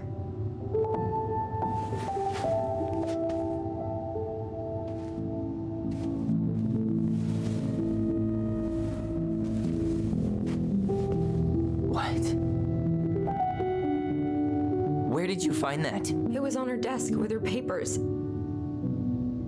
Seriously? Are you fucking kidding me? Look, we gotta be really careful not to overthink this. But it doesn't make any sense. She was mad, right? She was mad I cut my hair. She attacked me because I cut my hair. She was mad and she attacked you. We both saw it. Then what is this shit? I don't know. I don't know. Tyler, come here. Huh. She can't do this to me. Not now. When I've finally made sense of a few things.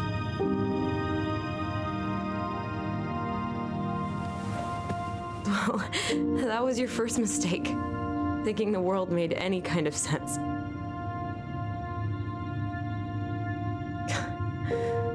"10 years in the grave, and she's still finding new ways to piss us off." Yeah.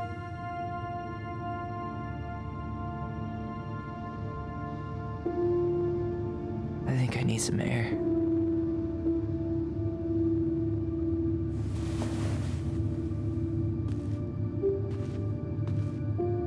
Ooh. This is something.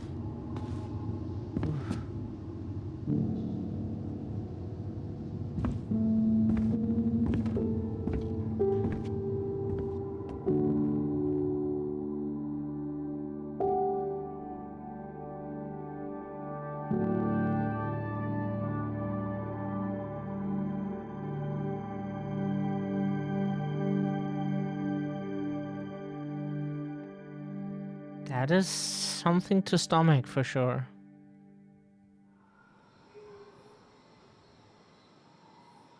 Are you really, really sure? I am. Do it. Okay. Here we go.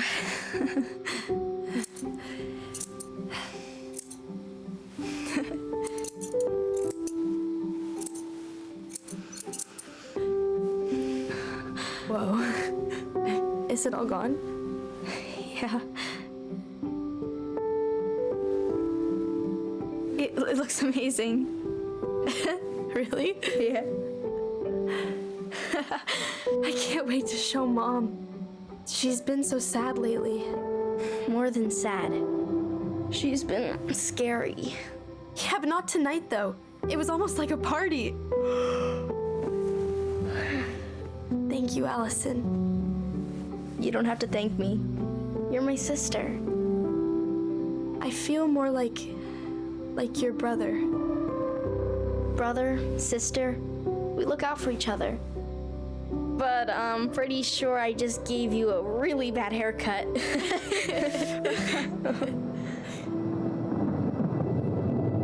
Mom? Why not? His hair looks totally okay.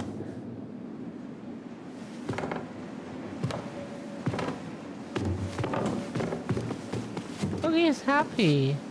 He's happy with his short hair.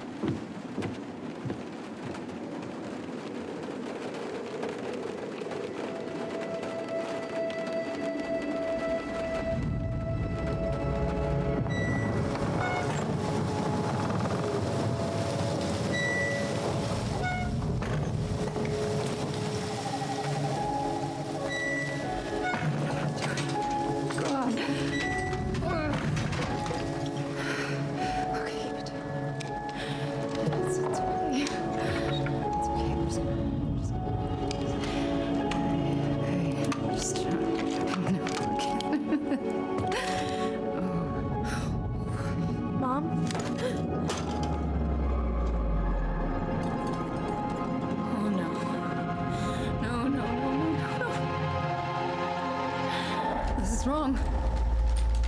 This is all wrong. Wait! Stop!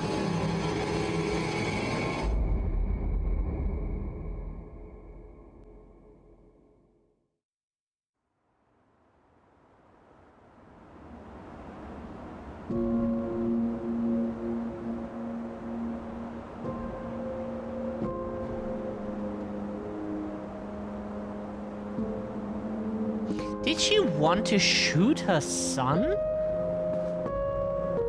Glad we found your diary. What the fuck? Me too. I guess she was trying to figure out where you were at. Yeah, well, she should have asked. I wasn't some goddamn research project. I was her child.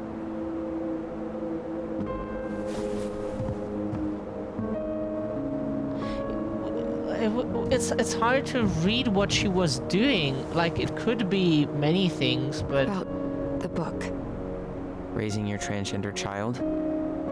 Do you even know how rare these books were in 2005? Was she trying to figure out how to support me? Maybe. Which, she wasn't trying. She never... It doesn't make sense. I know. You cutting your hair was what set her off, right? Allison, she read my diary. She already knew. It wasn't my hair. And if we were wrong about that... Fuck. You think she read it. It's possible she never even opened the diary, and that things are exactly like we always thought they were. But if she did, and they aren't... God, Tyler. Sure. I mean, we could have been wrong. But what good does it do to ask the question now? You mean other than not having to live with the thought that my mom tried to kill me for being me? Tyler, I know you want there to be something to find. Something that'll make it all make sense. But she was unhinged. So that's it then. She was crazy. Nothing else to say. I think we'd be better off if we tried to move on. Why don't we talk to a few people who knew her? See if that book makes any sense to them. People don't want to talk about Marianne. They pretend like that night never happened.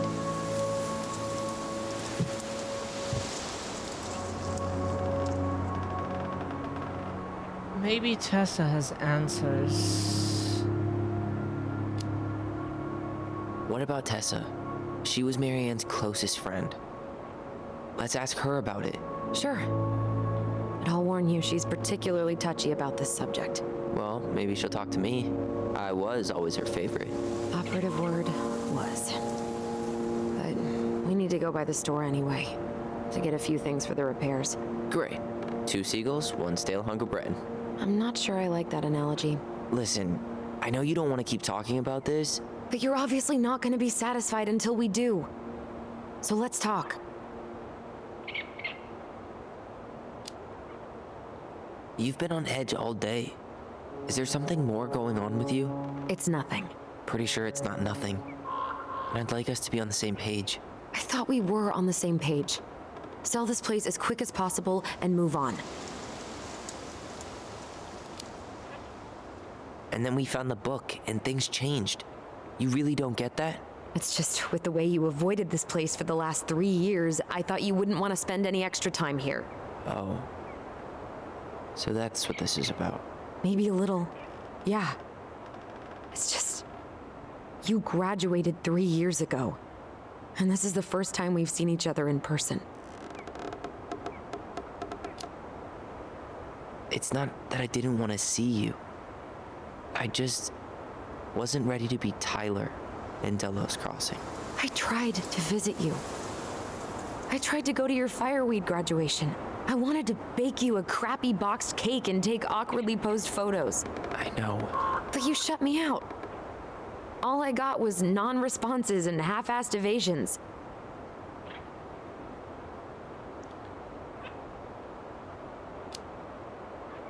Look, I didn't want to see anyone. I just started testosterone. And, oh God, I had the worst acne. My emotions were all over the place, and the smells... Allison, the smells... Men smell bad. Yes, I know. Yes. I've dated a few. Look, I needed some time to figure my shit out before I asked anyone else to try. Does that make sense? Yeah. Yeah, it does.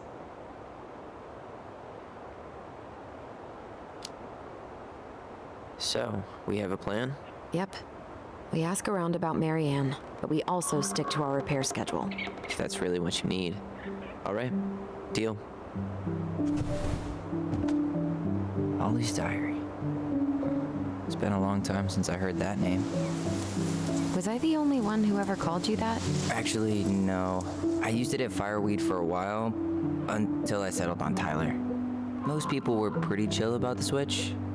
Not everyone, though. What do you mean? I had a mentee who refused to call me Tyler. He didn't want my help. He didn't want anyone's help. I'm sorry. I like the name Tyler, by the way. Thanks. Man, Tyler's a good name. Good choice.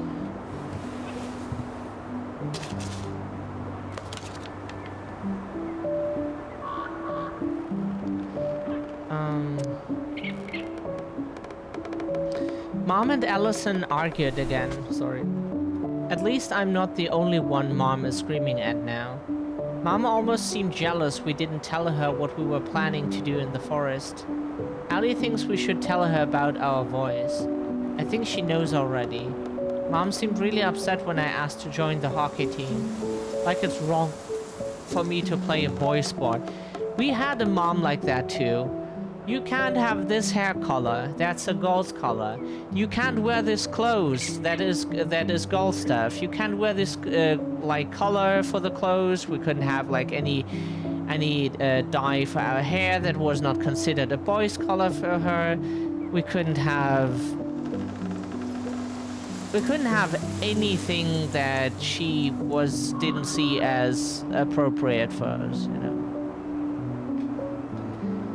And so, what a bitch, honestly. I hate her so much. Mom said really hockey team. I'm going to keep asking. I will try again next week. She said no again. I'm so mad at her. Why does she always say no? Why doesn't she ever let me do what I want to do? Allison and I started writing a story. Well, Allison did.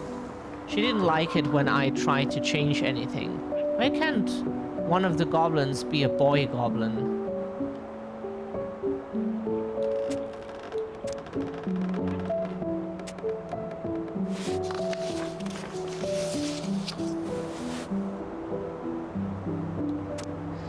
saw Star Wars yesterday at Bobby's place. Luke was so great.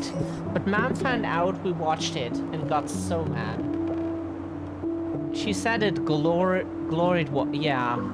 Our mom was the same. Everything was violence and games and movies we weren't allowed to watch or play. And she was furious every time we did something that that she didn't like, or if anyone let us do something that she didn't like and she got wind of that, she screamed at that person for like an hour or something.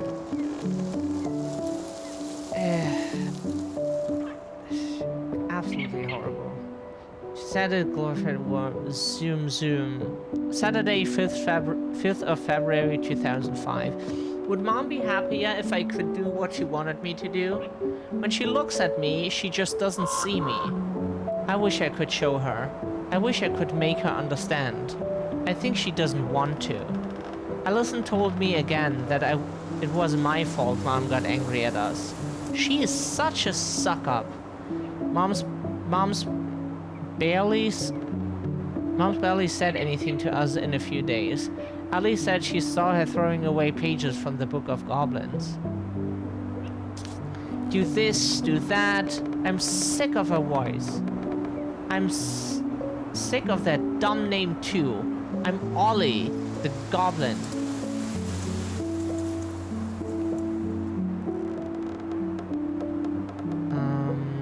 Can we turn the page? That's cute.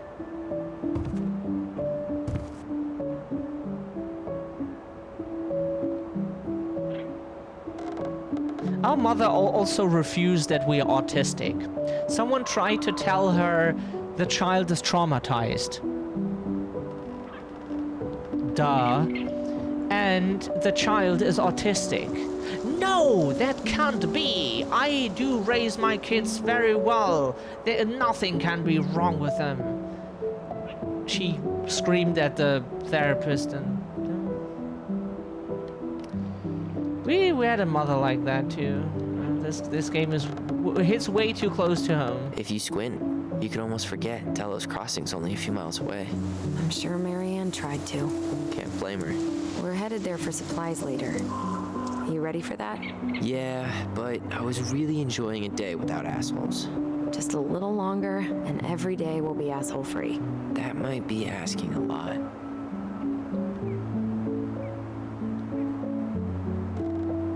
Nice ring. Gift from your boyfriend? Come on. I told you I'm not with anyone right now. Don't rub it in. Why does it look familiar? It was a gift from Eddie. He had them both made at the same time. Both? Oh, wait. Yeah. This ring is supposed to be linked to the one he gave you, in a spiritual way. Do you believe in all that? You mean, do I believe we could be linked in some other metaphysical way? You know, other than the one that already lets us share thoughts and memories. Fair enough. At least the glacier's still there. You have to wonder just what kind of stories it could tell. You know, if it had a mouth. Remember the ice cave? The old bear's den? That's the one. It would have made a perfect secret base if we'd ever been able to find it again. You know, I actually went looking for it a few years ago. Really? No way. So? We found it, but the entrance had collapsed. Ah, bummer. I think I'd like to end up somewhere like this, just not here. Somewhere with more trees than people? Exactly. Just go into it with a little more of a plan than Marianne did.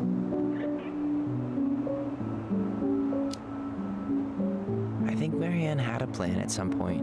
She had all that survivalist gear, mostly working generator. I think she was making it up as she went along. Maybe.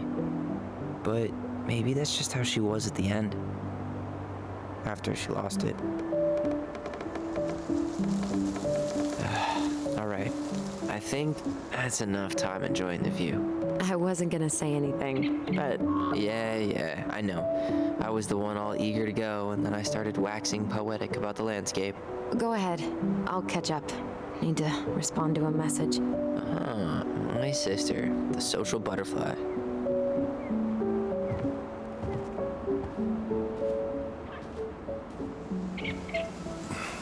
Seems we got a trespasser. What the fuck? You got 5 seconds to talk me out of defending my property. Your property? 5, 4. I'm Tyler. Don't know any Tylers. 3, 2. Sam! Ellie? What are you doing out here, girl? This is our house. Was I talking to you? Sam, put the gun down. This is Tyler. My brother. Your brother? Oh, shit. Huh. I guess I heard about all that, but I never... Damn, you look like a real man. So do you, Sam. You know what I mean. I just didn't know they could make a woman look so much like a man. Oh, fuck off.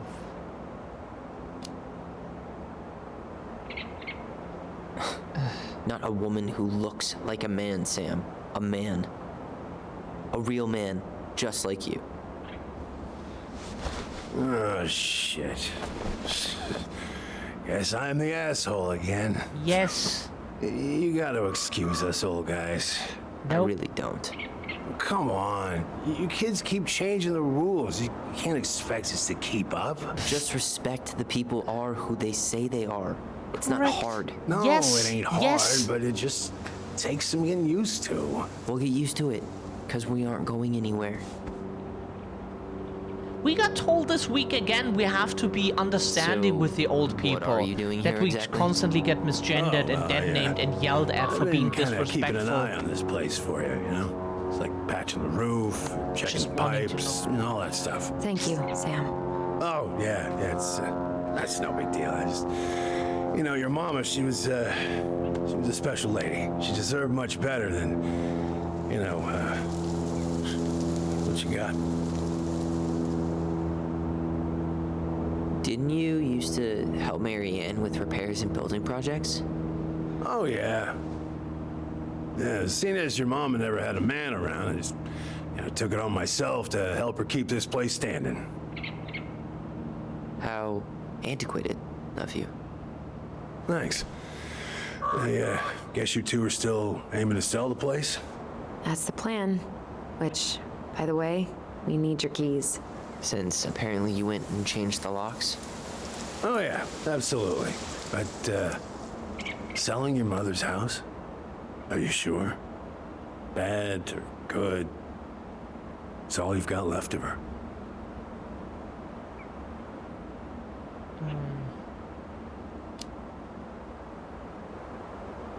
Not all. I'm sure the gun she tried to kill us with is still somewhere in there. Tyler! What? What Tyler means is, a fresh start is what we both need. Of course. This place has got to be full of all kinds of bad memories. But maybe some good ones, too?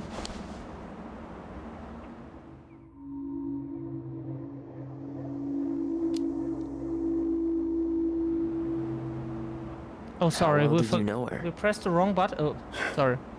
Not as well as I thought. When I heard what happened that night, well, I figured people were bullshitting me. It really surprised you, didn't it? Much as anything ever has. Other folks say they saw it coming.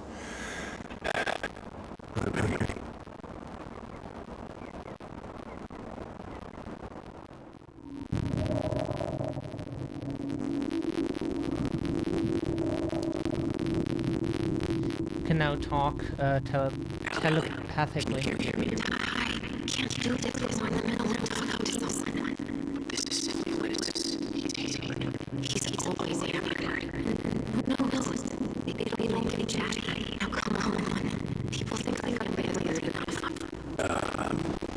Everything okay with you two? Yes. No. All right.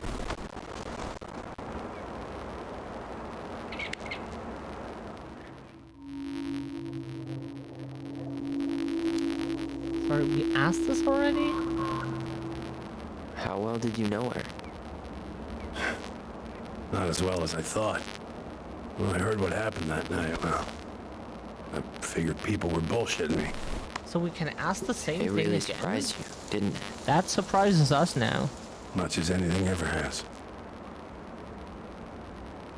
We can ask the same Other thing folks said again. they saw it coming. Not me.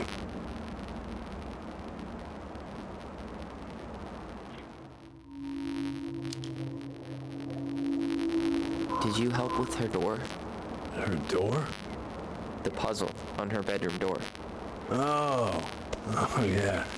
Yeah, you two kept sneaking in, giving her no privacy, huh? You ever solve it? Yep. Better late than never, I guess. I never solved it myself.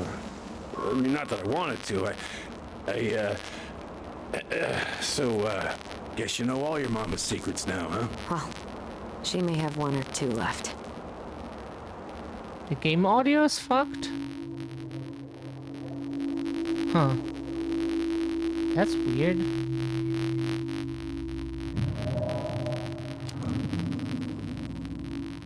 We should get going. That's all you think we'll get out of him?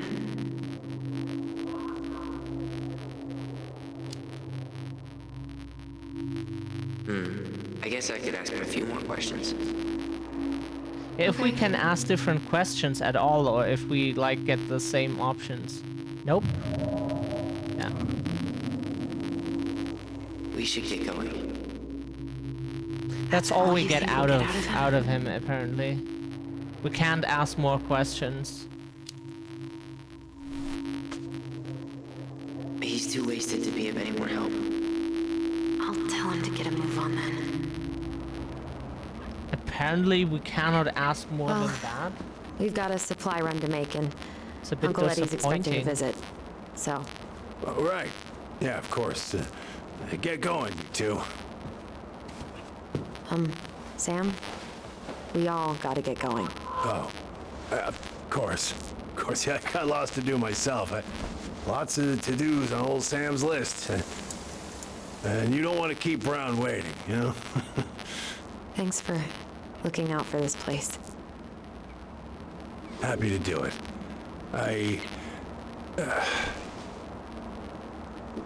Don't hesitate to reach out if you need anything. Anything at all. You hear?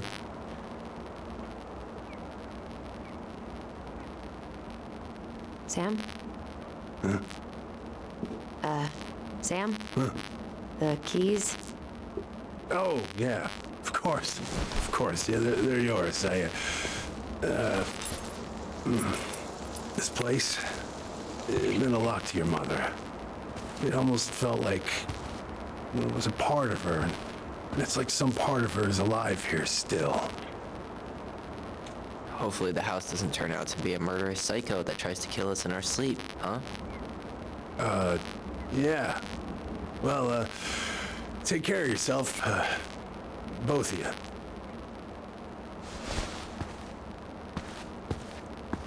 Hey, so we really do have a lot to do. Okay, go on. I'll be right behind you.